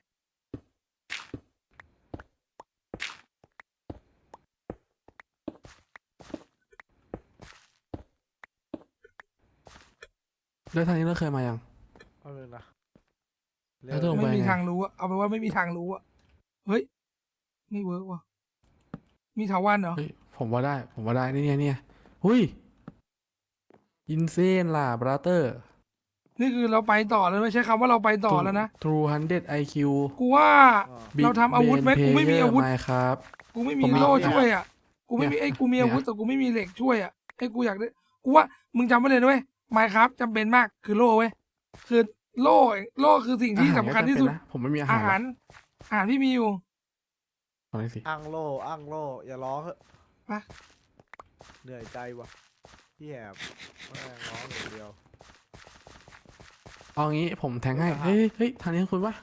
คุณไหมอันเนี้ยเนี่ย ไอ้มันจะมัน แต่ว่าไม่ใช่อ่ะ จุ่ เพราะว่ามีน้ำด้วย มันจะโดนเราบอกรักนะ ตันอันนี้ตัน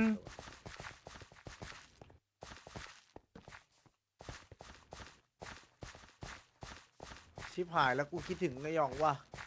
เออ รู้แล้วนะ ผมคิดถึงบ้านคิดถึงเตียงอ่ะ เฮ้ย มีรั้วเหล็ก ให้ขุดไหม ต้องขุดไป อะไรก็หยุดยอมไม่อยู่แล้ว เรา หยุด ล ยาว ง เหรอหยุดยาวเหรอ หยุดเรา ไม่แล้วเข็ม รา เข็มทิศของพี่มันช่วยอะไรได้บ้างไหมเนี่ย แม่งไม่ดูเข็มทิศเลย คือมันหลง ไม่เห็น มันหลง ดูเลยอะ คือกูดูทิศได้แต่ปัญหา เอางี้นะ ทิศที่เราต้องกลับบ้านอะคือทิศเนี้ย มึงฟังกูเนี่ย อ่ะ เนี่ยทิศเนี้ย ทิศนี้ ใช่ คือทิศที่กูหันหน้าไปเนี่ยคือทิศที่เราต้องกลับบ้าน โอ้โห โอเค สัตว์เอ้ย กูรู้แค่นี้เลย แล้ว กูรู้แค่นี้เลย กูจดทิศมา จะมืดอีกวันหนึ่งแล้วมึงฟังกู เออทำไงได้เราอีเวน ไม่มีท็อตนะฮัลโหลตันหมดเลย เฮ้ย เอ้ย ชิบหายเลยชิบหายเลย ปล่อยมาไอ้เหี้ยมึงตามกูมาอย่ากลัว แล้วไฟไอหยองแม่งปักเล่นเพลินเลยอะกูเห็นอะ โอ้ปัง ตัวแล้ว เชื่อ ปัง กูเราไหว เราไหว ปัง เราจะตายกันหมดปัง ริวเป็นแนวหน้าในการต่อสู้โอเคป่ะ โอเค พี่ถือ ผม ขวาน โล่ รอ นะ สู้ โอ ไอ เค เวนมาด่าน้องกูทำไมวะเรียบร้อยจัดการให้นะครับไม่ต้องห่วง เรียบร้อย เฮ้ยมันปิดแล้วหาที่สูง มี อยู่ไห สติมีสติขึ้นที่สูงก็ไม่ ไหม ใช่ขึ้นที่สูงก็ไม่ใช่โว้ยจะตลอดไปแต่ถ้าเรา สติ เอาจริงๆเว้ย เรา เรา สติสัมปชัญญะเร็วมีสติ พี่บอกให้มีสติเร็ว ผมพยายามอยู่พี่โป้ มีส ตื่น อย่ากลัวเร็วไม่ต้องตื่นเต้น พี่อยู่ข้างๆเร็วเสมอเร็วมีสติเข้าไว้เร็วอย่ามองซ้ายมองขวาเร็วได้ยินพี่ พี่แหบ พูดไหม ดูเข็มทิศด้วยโอเคได้ยิน เร็วมีสติไว้น้องทำแบบที่พี่พูดแล้วเราจะรอด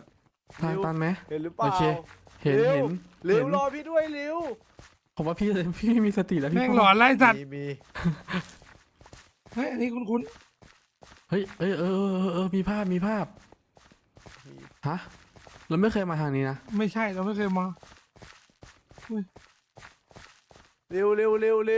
อยู่นี่นี่ พยายามอย่าวิ่งเดินเอาวิ่งเพื่อจำเป็นเท่านั้น ผม วิ่ง คิด เมื่อ ถึ จำเป็นท่องไว้ บ้านอะผมหิวข้าว วิ่งเมื่อ ผม จำเป็น อยากนอนแล้วผมง่วงผมเหนื่อยพี่แฮบ ไอ้ดิวมึงเห็นภาพหลอนใช่ไหมมึง เหี้ยแล้วคีปเปอร์ ผ ไอ้ ม สัส หิวผมเอง ฝั่ง ไหน ซ้ายคิปเปอร์ เอาไหม ทิปเปอร์แสดงว่ามีของพี่แหบตามมา ฮะ พี่แหบเชื่อผม อย่า Keeper ชุดเต็มฟังก่อนชุดเต็มเห็นในตัวผมไหม ไต้องกลัวอ้สัตว์ ชุดเต็ม มาดูมึง ชุดเต็ม มาแหบตาดู ไม่ มาแห เอา บตาดู ไม่ มา เอา ดู ไป กูไกลๆโอ้ อย่าหิวแล้วเนี่ยพี่หิวแล้วเนี่ยอีกินปลาไหมผมมีปลานะครับ ไม่มีใครฟังเลย พี่โป้ไม่เอาชุดเต็มไปขุดกันมาตั้งเยอะ มีสติไว้ทุก พี่ คน แหบพี่โป้ไม่ตามมาพี่แหบกลับมาก่อน เฮ้ยอย่าวิ่ง พี่ ไป โป้มาเร็ว สติเร็วสติไม่เป็นไรไม่เป็นไร อย่าให้ความ มา โลภครอบงำเจ้า ดิ พี่ยังอยู่ พวกเราไหวอยู่แล้วเว้ย อย่าให้ มันไม่ ควา มี โลภ อะไรหรอก คบงำ ที่พวกเราทำไม่ได้เว้ย อือฮึ กูไม่โลกกูไม่ได้กลัวอะไรเลยกูไม่กลัวมึงจะเอากูวางกูไว้ โอ้ยติด คุ้น ไม่ ว่ะ คิดอะไรทั้งนั้นกูไม่ได้ พยายาม เครี อยู่ กูไม่ได้ ตัน อะไร ตัน อีกนิดนึงตันอ้าว ไม่พวกเราลองคิดเล่นๆไปว่าไอ้2 ตัวนั้น3 ตัวนั้นมันไอ้2 ตัวนั้นมันกำลังทำอะไรกันอยู่วะ ถ้าตันให้ติดไว้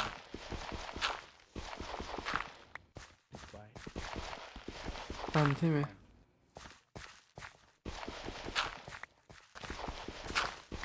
เราต้องไม่กลัวเราต้องไม่กลัว ทางไหน กลัว อ่ะ ไว้ ผมออกไม่ได้ พี่โป้ กระโดดดิ โอเค เอามึงพี่ดูงี้ก่ เฮ้ อย น มาทางนี้คนละทางกันแล้ว ไปกดเช็คงี้กัน พี่แห่ทางพี่โป้ แล้วกดเช็คกัน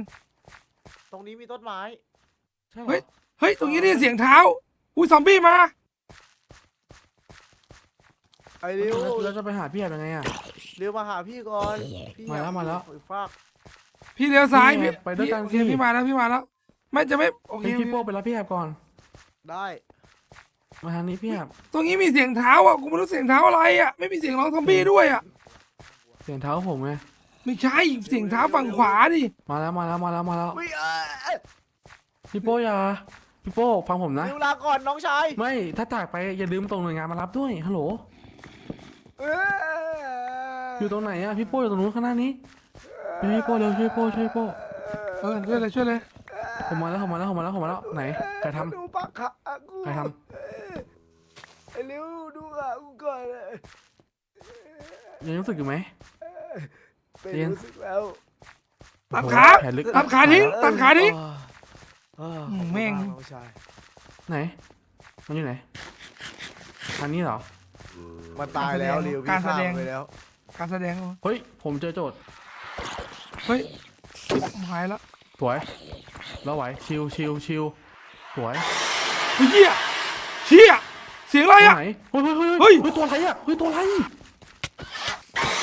สวยตาย ไม่ต้องกลัว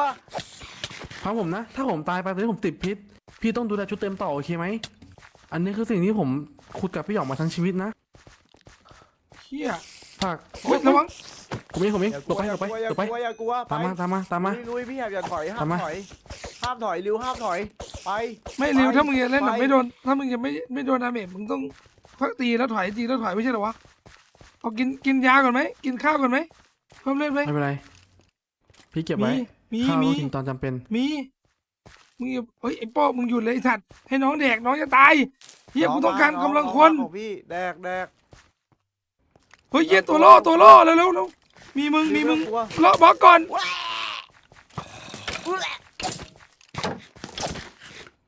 ฟังผมมาส ไป วยเก็บกระดูกไปพี่แอบถอย คือพี่สู้เร็วตอนนี้พี่สู้ได้ไม่ได้ตัวเดียวก็คือสเกลในด้านเพราะพี่ไม่มีโล่ โอเค ตัวอื่นพี่ไม่มีปัญหาเลย follow me ไม่ต้องห่วง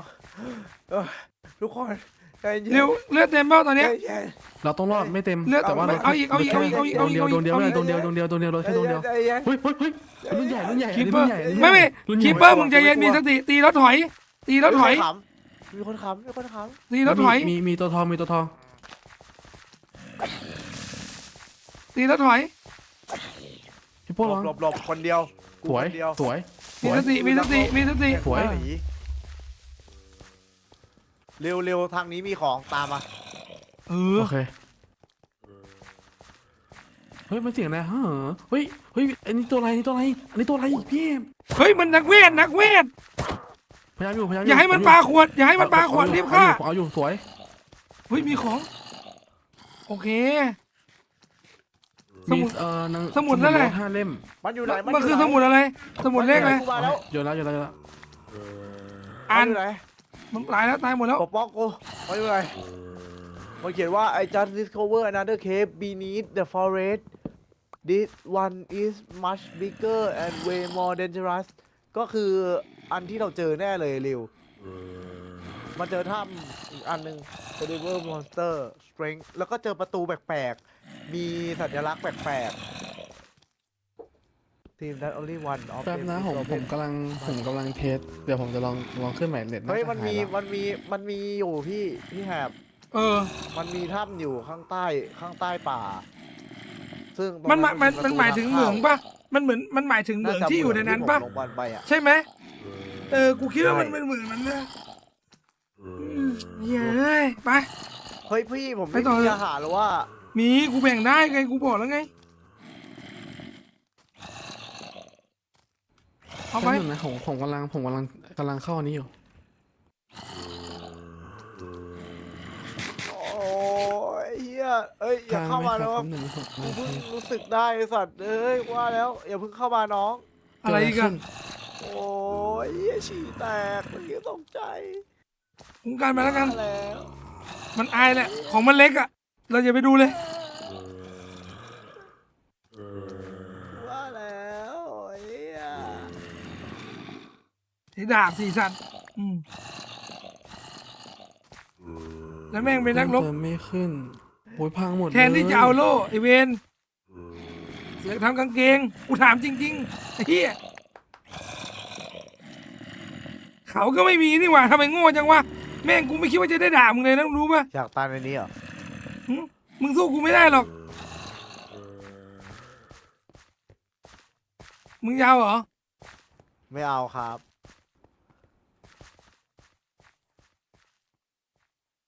แม่งชีวิตนี้ไม่เคยคิดว่าจะได้ด่าใครฝ่ายนอกจากไอ้บ่าวเลยนะเฮียไอ้เฮียนั่นโง่ที่สุดละสำหรับกูเนี่ย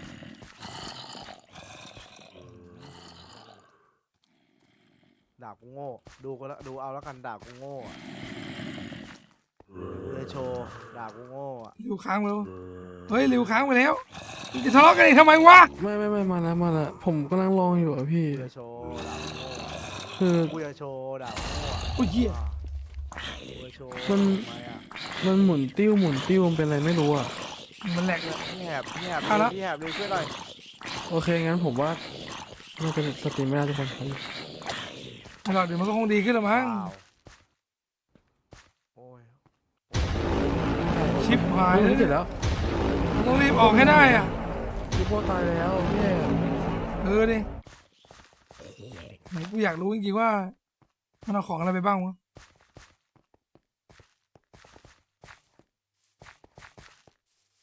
มันตายไปตรงไหนวะเนี่ยก็อยู่ดีๆมันก็วิ่งพรวดพลาดออกไปเลยอ่ะมันเล่นเหมือนคนไม่มีสติชัญญะ ทางนี้ เจอศพมาแล้วเหรอ โอ้ โอ้ยกูขอมา นี่ไง เก็บไหมเดี๋ยวพี่เก็บเอง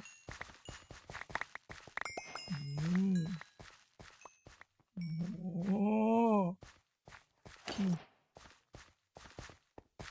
เนี่ยเราจะกลับยังไงวะเนี่ยเร็ว นั่นน่ะดิ ขุดดินด้วยอ่ะเอาดินมา อยากกลับ ยัง บ้าน ต้องมี แล้วอะ บล็อกอ่ะ ทางนี้ ไม่ได้ไหมยังไงเราก็ต้องกลับไม่ได้ มาทางผมพี่อะ ไปพี่เอาดินกันฮะเจออะไรอ่ะ ผมใช้ระเบิดคิปเปอร์ช่วยขุดหลุม อ๋อ เกือบตายอะ แล้วมันจะได้ผลเหรอวะเอาของไปกินป่ะ อืมไม่มีของกินอะ มานี่ ไม่ตอนเนี้ยผมว่าเราไปสักทางไหม ไม่มันก็ต้องไปเรื่อยๆอย่างเงี้ย บ แห อกไป ละ ทางไหนอะเข็มทิศอะ เอาจริงๆมันก็ถ้าจะออกมันไปหันหน้าไปทางเงี้ยที่บอกเนี่ย หันหน้าไปทางนี้เหรอ แต่ปัญหาคือมันก็จากที่รอคือมันก็ไม่ตายตัวแล้วไงเร็ว คือมันต้องไปเรื่อยๆอ่ะจนกว่าจะเจออ่ะทำอะไรไม่ได้แล้วอ่ะ ทางนี้ พี่แหบ เราไม่เคยมาทางนี้ ผมว่ามันเขาวงกตมันเปลี่ยนเรื่อยๆไหมนี่ น่าจะใช่อ่ะ โอ้เล่นยังไงเนี่ย ยากจังอะ เอานะไม่มีอะไรง่ายอยู่แล้วน้อง งงอะอ่ะ เฮ้ย เฮ้ย อืม มองไม่ได้ไม่ได้ปีนขึ้น เฮ้ยเสียงพี่โป้งอยู่นี่ฮัลโหลพี่โป้งพี่โป้งได้ยินไหม โป้ง พี่โป้งได้ยินป่ะพี่โป้งพี่โป้ง เอา เฮ้ย ฮัลโหลพี่ หย หย อ อง งอยู่ไหน พี่หยอง หยอง พี่หยองพี่โป้งเอ้ย นี่อยู่ข้างหน้าเอ้ย เราอยู่นิดเดียวนี่ ไม่ได้ ถึงแล้ว ไม่ได้ ถึงแล้วอันนั้นทาง เดี๋ยว ออกไหม เดี๋ยว อันนั้นทางออกหรือเปล่า เอาของผมกลับมาด้วย เผาเลยพี่โป้ ไอ้บล็อก ขอหน่วยกู้ภัยมารับหน่อยครับ ฮัลโหลขอทีมงานมารับหน่อย กูมาแล้วเว้ย ทางนี้ป่ะ นี่เจอแล้วนี่ไงออกนี้ เย้โอ้กลับมาแล้วกลับมาแล้ว โป้เผาเลย ไอ้บล็อกทำอะไรอ่ะ พี่แหบดูดิมันอยู่บ้านแล้วมันทะเลาะกันเนี่ย แม่งเอ้ย พี่แหบครับมันเอาไม้ไปสภาพมันแบบนี้แหละพี่แหบมาดูดิ ทำบ้านนะ ใช่เขาบอกว่าเขาจะหลบหนีภัยอะไรก็ไม่รู้ บล็อกเอานี้ไป นี่แล้วไผ่ เอาอะไร กูถามจริงๆเถอะว่า ที่ขุด มันจะมี ไ อะไรก้าวหน้ากันบ้างวะเนี่ย ไหนเอามันดิ ให้ไปแล้วอยู่ในตัวน่ะ ไม่เห็น เอ้ยพี่แหบเก็บของให้หมดแล้วลงไปข้างล่างกับผมเลย มึงลงไปกับริวเลยถ้าเป็นล่างอ่ะข้างล่างอ่ะกูไม่ได้ลง ไอ้ริวเก็บของให้หมดแล้วลงไปข้างล่างกับพี่หน่อย เสบียงกินมันไม่พอ ก็ตะกี้พี่อ่านหนังสือมามันบอกว่ามันมีประตูพิเศษ เอาดาบไปด้วยดิไอ้โป้ไอ้โป้ไอ้โป้ไอ้โป้ ครั ไอ้ บ โป้ของมาด้วยดิ ไม่มีอะไรเลยพี่ผมตายแล้ว ก็เหมือนถึงเอาไปนี่ไง ขอข้าวหน่อยดิ ไม้มันมีสักเท่าไหร่ อ่ะ ที่เหลือมันต้องไปทำใหม่อ่ะไอ้โป้ไอ้โป้ง ไปลงไปข้างล่างไหน ไม่ใช่ข้างล่างนี้หรอ ปลา ข้างล่าง ปลาที่กูสั่งงานไว้อะปลาไอ้โป้ง อยู่ตู้เวฟ ได้มากี่ตัวเนี่ยไอ้สัตว์ไม่ได้กลับมาไม่2 ตัวนะไอ้สัตว์ 7 ตัว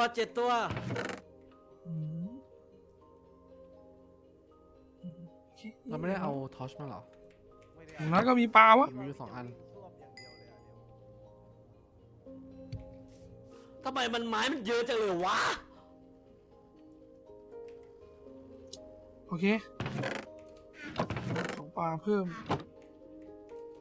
ยัง ไอ้ปลานี่มันเผาไม่ได้ปะไอ้ปลาการ์ตูน ไอ้เอ้ยมันมีดีได้ไงอ่ะ ปลาการ์ตูนเผาไม่ได้ดาบไม้ดาบเหี้ยอะไรหมด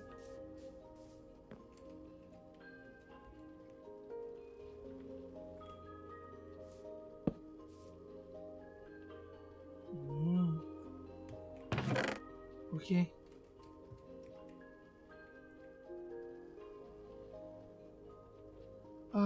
เก็บไว้นี่ก่อนแล้วกัน อุปกรณ์โน้ต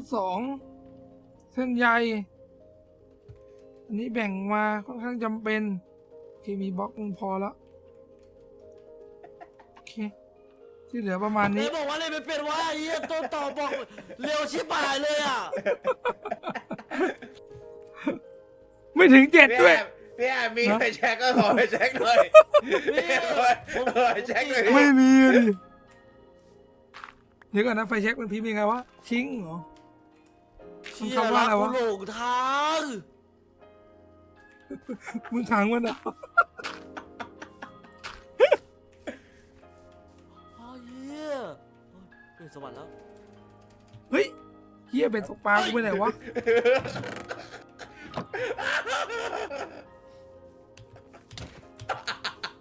เฮ้ย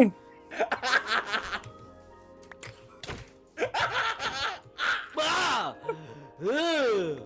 มีพัวเหรอขุดเร็วเหรอ เรียบร้อยแล้วครับภารกิจปัง ผมจะตั้งใจทำงานครับ ไป ไป แม่งเอ้ย5 ขวบ นี่คุณทำไมอ่ะ อะไรผมไม่ได้ตีคุณจำได้ไง โลเพเหรอ คุณขังผมนะ โลเพโลเพไอ้สัตว์โลเพคุณจำได้ยังไงทำไมโดนตีแล้วต้องลืมเหรอไอ้สัตว์ อย่าขยับ ในมือผม มีธนู แล้วก็ลูก3 ดอก โอ้โหคุณครู มึงยิงให้โดนดิอะ อืม เดี๋ยวดิ ถ้าผมยิงถ้าผม เออ ยิงโดนอ่ะ แต่กูว่ามันยิงไม่โดนว่ะ เปล่าอืม มึงยิงกูเลย แต่กูว่ามันยิงไม่โดนว่ะ ระดับคุณอ่ะ ผมก็ต้องยิงก็ได้ ผมวิ่งไปแทงผมก็ได้ โอ้โห มาดิ นักรบหมี จากเชฟหมีสู่นักรบหมี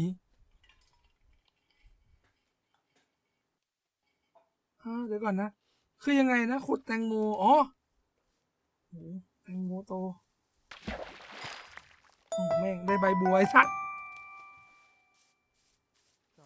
ทำไมวันนี้พี่หล่อจังคะ โอ้ย เข้า น้อง ไลฟ์มาสะดุดตากับความหล่อเลยค่ะ โอ้โห พี่โป้ อืมแปลกละแปลกละน้องอีกช่องมาวะ พี่อย่า พี่ยองอย่า หน้ามันก็ไม่เคยเห็นมาบอกมันหลอกกว่าพี่ได้ยังไงวะ ฮะ เอ้า พี่ไม่เข้าใจวะ พี่ยองอย่า เฮ้ยมึงทำอะไรกันเนี่ย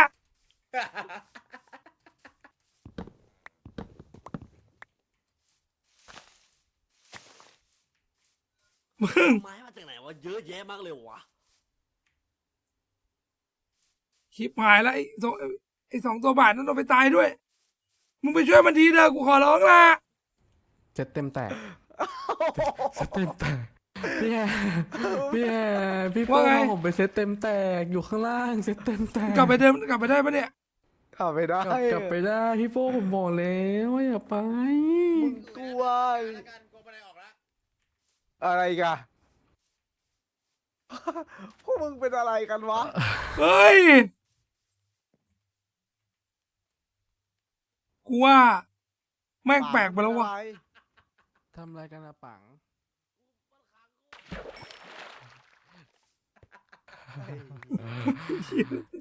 เฮ้ย ประชุมเลยกูว่าประชุม ขึ้นดิ ประชุม ขึ้นดิ ขึ้นดิ ขึ้นดิ ขึ้นมาดิอ่ะ หยองอย่าไปแกล้งมันทำไม เอ้ย หยองอย่าไปแกล้งมันหยอง เนี่ยมันขึ้นยังไง ลืมจุดประสงค์หรือเปล่าว่าเราต้องทำยังไงหยอง ครับพี่ มีสติตั้งสติหน่อยเดี๋ยวความเป็นผู้นำของมึงอะ ครับผม โอเค น้อง ไปประชุม โอเค ประชุม บ้าน พี่ผม ชุบ เดี๋ยวชิบหาย ช่วยหน่อยสิ อ้อนวอนสิ อ้อนวอนสิ มันเอาหมัดต่อยขึ้นมาได้ อ๋อเหรอ เนี่ยเอาหมัดขุดเนี่ย มึงดูดิเขาปิดตายกูนี่ ก็เอาหมัดต่อยไงเนี่ยเอาหมัดต่อยนี่ต่อยให้ดูนี่เห็นไหมเนี่ย นี่นี่ อืม แล้วมันก็ต่อบล็อกขึ้นมาสิ ฮะ ต่อบล็อกขึ้นมาน่ะ อ่ะ เฮ้ยแล้วบันไดขาดไปละดี มันต่อไม่ได้แล้วอ่ะ นี่ไงเดี๋ยวขุดให้อ่ะช่วยขุดอ่ะ อ่ะ บันไดก็มีละ อืมอ่ะ อ่ะ แม่งเอ้ยเจ้าจะเข้ามุกคนคิดถึงพ่อกับแม่กูจังวะเฮียไม่น่าไปยุ่งกับพวกมึงเลยว่ะ เฮ้ยพี่หลงตังปังพี่หลงตังพี่หลงตีปัง ไอ้เหี้ย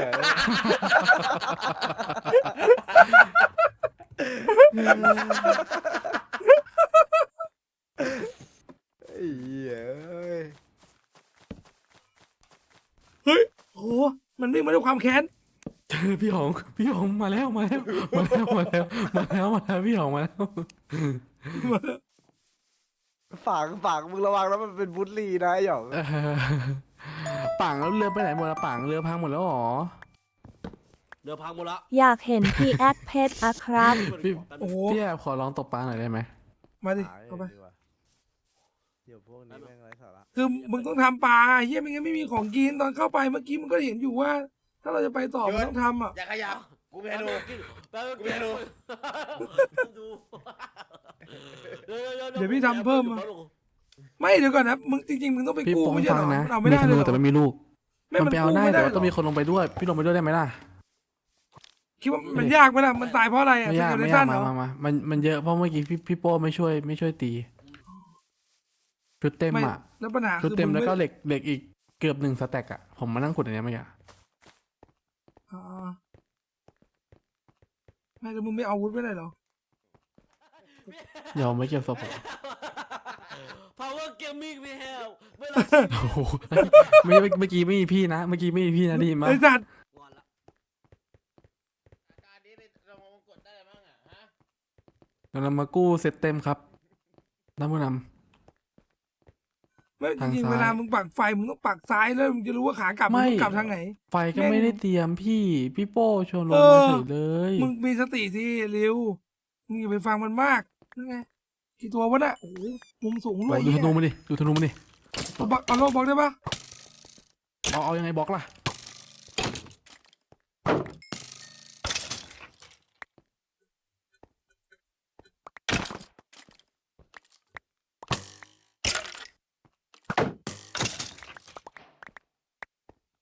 อุ้ย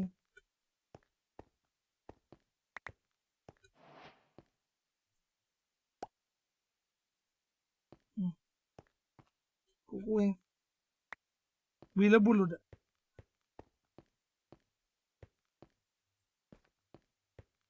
ไม่มีเลยปัง ของอยู่ เมื่อ ทาง กี้เราเลี้ยว ทาง ซ้า ซ้าย ย ปะ แต่พี่ขี้เกียจ มา ไป ได้แล้วได้แล้ว ขวา นี่ไงพี่แหบกู้ได้แล้วสวยพี่แหบเหล็กเต็มเลยนะได้เหมือนปะ ได้หมดได้หมดได้หมด จุดเต็มอ่ะสวย เร็วมา เดี๋ยว นักรบที่กูไว้ใจที่สุด เวลาสินะ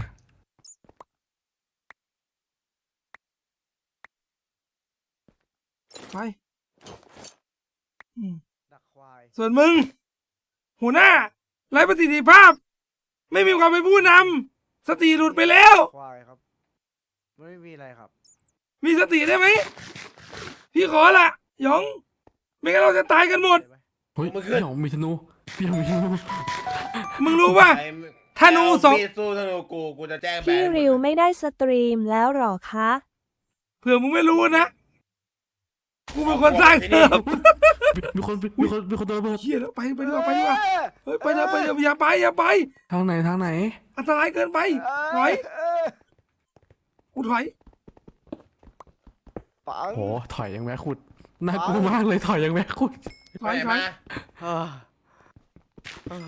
มาดูร้านเรามา เร็วเหมือนเด็ พี่ ก โป้ง มี ไป ปัญ ไหน หา อ่ะไม่ให้โป้งไม่มาเล่นกับเราไม่มาด้วยกันอ่ะพี่หยองเคลียร์หน่อยดิ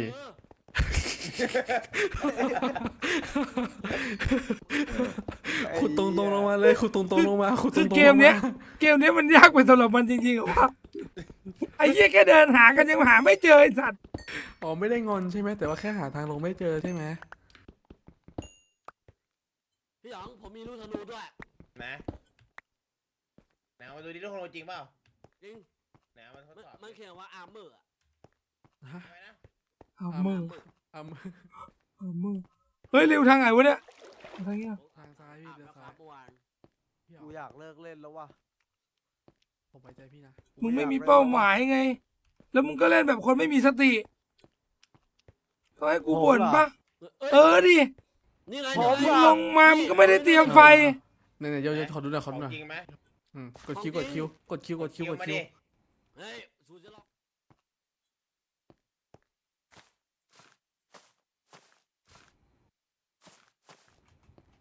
โอ้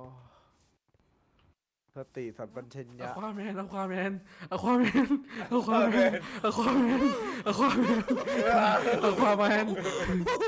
าเดี๋ยวมีเรือดำน้ำเปล่า แม่ง เร เอ้ย ดาร์เรือดำน้ำอ่ะ เฮ้ย แล้วตีหัวทำไมพี่ปง โอ้ขอโทษเรดาร์พี่ผิดมึงเสียของไงมึงโง่อะ พี่ปงแสดงเรื่องนี้เลยนี่เทพบุตรมุดน้ำนี่พี่หยอง ใครมันไม่จริงจังวะ พี่อะไรพี่หยอง อ่ะเอานี้ไปพิชิตหน่อย thank you พี่โป้เก็บมาไม่ทันละ รายงานหน่อยทำไม พี่โป้เก็บ นำทีมออกมาเอาจากหอมากด ผมให้ไปทางชุดพี่เก็บมาแค่หัวนู่นเห็นไหมนู่น เฮ้ยทำไมของมึงหมดอ่ะ ไม่ผมจะไปลงเหมืองผมไม่อยากเอาเซฟตี้ไปผมจะไปขุดแต่ผมก็ตาย ไปกันสักขนาดนี้มึงเอาหัวกูไปเลย ตลาด พี่แอดทำไมผมนึกออกทำไมพี่ถึงไม่มีอะไรคืบหน้าเลยครับ กูอะมีทุกอย่างคืบหน้าเลย คนผิดคนหรือเปล่าเนี่ยฮะ ใช่ อืม โป้งมาเลยโป้ง เอางี้ครับหัวหน้า อืม ช่วยอธิบายดีครับว่าตอนที่ผมอยู่ในเขาวงกตกัน3 คนหัวหน้าทำอะไรครับ อันนี้ผมขอถามก่อนนะ อันนี้คือข้ออ้างหรือไม่ใช่ข้อแค่ตัวใช่ไหม ก็แกตัวเรื่องอะไรครับ ว่ามา กูผิดอะไรเนี่ย นี่กูผิดอะไรเนี่ย ชิดเกาะ ยังไม่รู้ตัวพี่เลยเหรอ พี่เข้าไปนั้นน่ะ พี่ไม่ได้ขนแกะกลับมาในขณะที่ผมกับโป้งทำงานหนักไงนะ ฮะ มึงทำงานอะไร ไอ้โป้งพูดไป เก็บฟักทอง กูเห็นกลับมาแม่งมีปลาอยู่3 ตัวไอ้สัตว์ไอ้เหี้ย ถ้าไม่เก็บน่ะถ้าไม่เก็บเขาก็มันเน่าไง มันเน่าใช่ไหมอือหือ แล้ว กู ก็ อะนั่งทำงานกับโป้งข้างหลังคนหลังแข็ง อืม ทำอะไรกันอ่ะสาวคนเนี้ย ฮะ เอาชีวิตรอด ไม่ได้ทำทรงแน่นอนอ่ะ ผมเอาชุดเต็มไป ไม่ รับทีมงานกลับ ทำไมพี่มีชุดเลื่อมๆอ่ะเหมือนลูกนิมิตเลยทำไมผมไม่มีอะไรเห็นไหมพี่หยองเราไม่มีอะไร มีแต่เสื้อผ้ายืดเก่าๆกางเกงเก่าๆแล้วพี่ พอ ล่ะ เพียง ดู ว่ะ ดิ พอเพียงว่ะ อืมของพี่ พอเพียงไม่พอเหอะไอ้เหี้ย เฮ้ยปลานีโม่มันเผาไม่ได้ไอ้สัตว์ เนี่ยไม่สนใจเราอีกพี่หยองเราทำไงดี อืมมึงจะเอาอะไรมึงจะเอาอะไรพวกมึงจะเอาอะไรกูยังไม่มีรองเท้าเลยไอ้สัตว์มึงจะเอาอะไร หมดนี้มันยากเกินไปว่ะ มันไม่ยากเลย มึงมีสติได้ไหม ใช่สิก็พี่เก่งไง กูไม่ได้เก่ง กูอยากให้มึงมีสติ คือเราต้องช่วยกันเตรียมอาหาร เตรียมความพร้อม เตรียมไฟ เดินเข้าไปในเขาวงกตพอเข้าไปเขาวงกตไปหาสิ่งที่มันลี้ลับ สิ่งที่เราต้องทำให้เราเอาตัวรอด แล้วก็กลับเข้ามาให้ได้ กูถามจริง ใช่ ๆไอ้เหี้ยเด็กป .4 ไม่ยังรู้เลย เข้ามานี่ต้องทำอะไรอ่ะไหนบอกมึงดูหนัง ฮะ มึงดูเรื่องอะไรจัดทิ้งจาหรือไงสัตว์ไม่รู้มันไม่มีเขาวงกตจัดทิ้งจาเหี้ยแม่งเอ้ยการ์ตูนแก่ด้วย เฮ้ย ยิงมัน มึงอะไร มึงอะไร มึงอะไรหืม เอาดิ มึงอะไร ผมมีดอก มึงอะไร มึงอะไร ฮะ มึงอีกตัวหนึงอยู่ไหนหืมมึงอยากรู้ว่ากูเก่งแค่ไหน พี่บงอ่ะ เกิดอะไรขึ้นอ่ะ ไป ฮะ มึงยิงไปอีกดิฮะ ไอ้โป้ง มึงยิงไปอีกดิ ไปช่วยพี่หยองสิ โป้งช่วยกู มึงยิงไปอีกดิ อยู่ข้างหลังฉันไว้หยอง มึงยิงไปมึงอีกตัวหนึ่ง อุ้ยกูตีมันไม่เข้าเลยวะ หืมหืมหืมหืม ฟังกูนะ แน่จริงก็ขอทุบถังกระสีออกสิ เอางี้แข่งกันสร้างบ้านปะ มึงแข่งกันสร้างบ้านมึงแข่งกันสร้างบ้านมึงจะเล่นโมนี่หาปะมึงไงฮะฮะ มันมี กูถามจริงๆ มา มีหมดข้างบ้านปะแข่งกันบ้างเดี๋ยวกูอยู่กับโป้งอ่ะเอาปะกล้าไหม เอาเดี๋ยว อืมกล้ากูกล้าอยู่แล้ว กูมีริวอ่ะ กูมีริวอยู่แล้ว แดกอร่อยแล้วมึงอ่ะเวทจับมานานแล้ว พี่อยากได้ใช่ไหมขนแกะสีแดงอ่ะเฮ้ยขนแกะสีแดง ทุกคนไปใส่ขนแกะสี ห แด ยุ ง ดจอนพี่หยองหยุดผมคราฟมา ห้ามใช้ อ้าว มาวางเล่นเฉย เหมือน พี่หยองเนี่ย เล่นมัน พี่หยอง เอามาใช้ที่มันจะเกิดอะไรขึ้นอ่ะ อยู่กับผม ไม่มันเป็นคนสร้างแบบมาเขาบอกว่าห้ามโกงอ่ะ จริงๆ คือมอดคือแบบนี้ไม่ได้ยากเลยนะ แต่ทำไมเราเล่นยากจัง มึงยังเริ่มพูดอีกเหรอไอ้โก้มึงอะตัวรีบเร่งเลยเฮียข้ามขั้นตอนตลอด ใจร้อนเหลือเกิน กูรู้ว่ามึงเก่งเว้ย มึงอะเก่งมาก มึงอะเก่งพอๆกับไอ้ริวไอ้บ่าวเลยเพียงแต่แค่มึงใจร้อน มึงไม่รอบคอบไงเรา เปิดรถไฟไว้ห้ามโกงวะ กูไปด้วย เฮ้ยหยองอยู่ไหนกูไปด้วย โอ้ยพี่แหบด่ากูไม่หยุดเลยกูไปด้วยเว้ย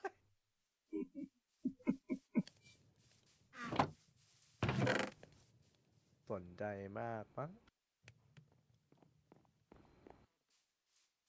ดูไอ้เหี้ยเร็วไม่พายเรือเล่นเลยไอ้สัตว์เร็ว มัน เร็ว บ้าแล้ว เร็ เนี่ วย เหมือนจริงจังไม่ได้มัน เร็ว บ้าแล้วนะ เอาอะไร เอาแป๊บนึงพี่แล้วพี่โยนลงน้ำมันก็จมดิ ก็ลองไปเก็บดิ อ๋อ มันดำได้นี่อ่ะ เติมกลูโคสหน่อยไหมคะ อายุปูนนี้ก็ระวังความดันอาจจะขึ้นด้วยนะคะ โอ้โห กลัวได้เรียกแอมบูแลนซ์ค่ะ โอ้โหโอ้ครับผมขอบคุณมากครับ เหมือนจะเป็นห่วงแต่ พี่ รู้ แห ทร บ ง ตั้ ด่าง ใจ กู เล่น ล้วนๆ สิ เลย พี่ ขอบคุณมากครับขอบคุณมากครับเดี๋ยวเดี๋ยว พี่ นะ แหบ เดี๋ยวเด็กกันมาได้ช่วยให้กำลังใจกันได้ว่าไงน้อง จะตั้งใจเล่นได้ยังโอ้ กูตั้งใจไม่ตั้งใจยังไงแล้วกูจะเตรียมอาหารไปต่อแล้วเนี่ย อ้าวพี่ผมถามเลยว่าผมทำยังไง ผมก็คือทำอ่ะ ผมก็คือ มึง ทำทุกอย่าง ช่วยกู อะ ตกปลา พี่ดู โอ้ยเฮียเหล็กใครก็ทำได้กูก็ลงไปทำได้มึงก็ ทำป ช่วย ลา ท ให้หน่อย ำตกปลาเนี่ย ไอ้หนุ่ย ทำ กินถมเหมือนบ๊อบไอ้นะ ไอ้ลิวว่าไปแล้วเนี่ยมึงคิดเอาละกันน่ะ ทำเป็นตกปลาให้หน่อยดิพี่ เดี๋ยวทำให้มาหนึ่ง โอ้ยไม่เอาแล้ว ขอกระตุกเบ็ดรอบนี้ก่อนอุ้ยน้ำเดี๋ยวก่อนนะ ได้แล้วหมดจะเซโลมาลาพบอนจะเซโลมาเตอร์เตอร์เตอร์เตอร์เตอร์ไปด้วยเดี๋ยว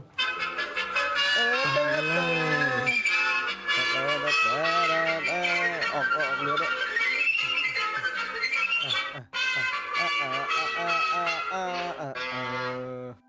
หมดแล้ว ไปดิ หมดแล้วไม่มีพรีเมียม เดี๋ยวโฆษณาขึ้น แม่งเอ้ยกู เร็วไปต่อ หายเพลงออกเรืออยู่ แม่งเอ้ยคน โป้มาเร็วมาช่วยกันตกปลาเดี๋ยวเราไปกันอีกรอบนึง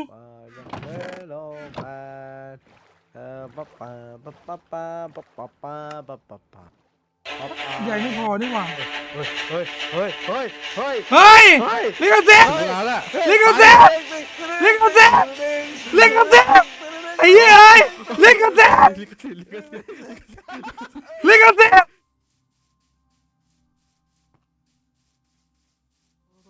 ลืม กูก็ลืมไอ้เหี้ย ไอ้เหี้ยเดี๋ยวติดแดง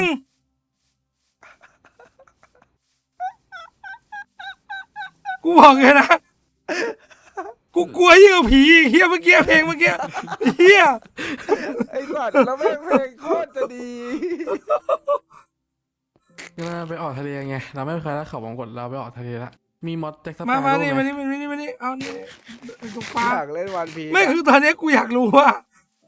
มันจะเอาทรงหรือมันจะเอาเหี้ยอะไรมันหายไปไหนกันแล้วสองคนเนี่ย ผมบอกว่า ใหญ่หมดไปลองดูในกล่องนั้นได้มีวะ ไม่มีแล้วพี่ เอาไปค้าขนแกะหมดละ ครับคุณแกะเพื่อไปทำไม่ได้นะ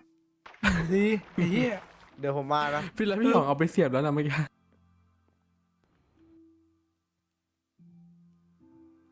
เราจะหากินอย่างนี้จริงๆเหรอ ทำไงได้อะมึงคิดว่าทุกอย่างมันมีขั้นตอนลัดด้วยเหรอวะการเอาชีวิตรอดจากเขา ทำไม วง แบบ กดใหญ่โต สัตว์ ข มัน นาด ไม่ เนี้ เกิ ย ดเลยแบบพวกวัวพวกอะไรพวกเนี้ยมันไม่เกิดเลยเหรอ บัวบ้านมึงสิมาเกิดในนี่ริวมึงโตแล้วนะ บ่มีอีหยังมาพังทลายความหักของสองเราได้ แม่งก็ตกทีได้ปลาปักเป้าไอสัตว์ แม่ดินสลาย แดกก็ไม่ได้ แล้วใครจะกินล่ะปลาเป้าอ่ะ ไม่กินนะมันมีพิษ แล้วใครจะร้องเพลง หนูก็บอกแล้ว ให้ อายุ ฟัง ปูนนี้ ความดันขึ้นง่ายพี่อยากเต้นเลยนะคะ ปล่อยให้น้องริวเขาเต้นเถอะค่ะ หนูหลัวพี่จะล้มตรงนั้น ผมว่าเราต้องลง ค่ะ ไปตกกลางน้ำปะ ครับขอบคุณที่เป็นห่วงครับ ตูดตูดตูด ตูดตูด ตูดตูดตูด ตูด ตูด ตูด เรียก ตูด กับ ไก่ พี่เป็น ฮะ แค่ ตกปลาได้กระดูกเหรอ กระดูกหมาเมื่อกี้ รักเธอมากเพียงไร เฮ้ย เอ้าทำไมไม่ขึ้นมา อืม เหนื่อยแล้ววะ ได้ปะ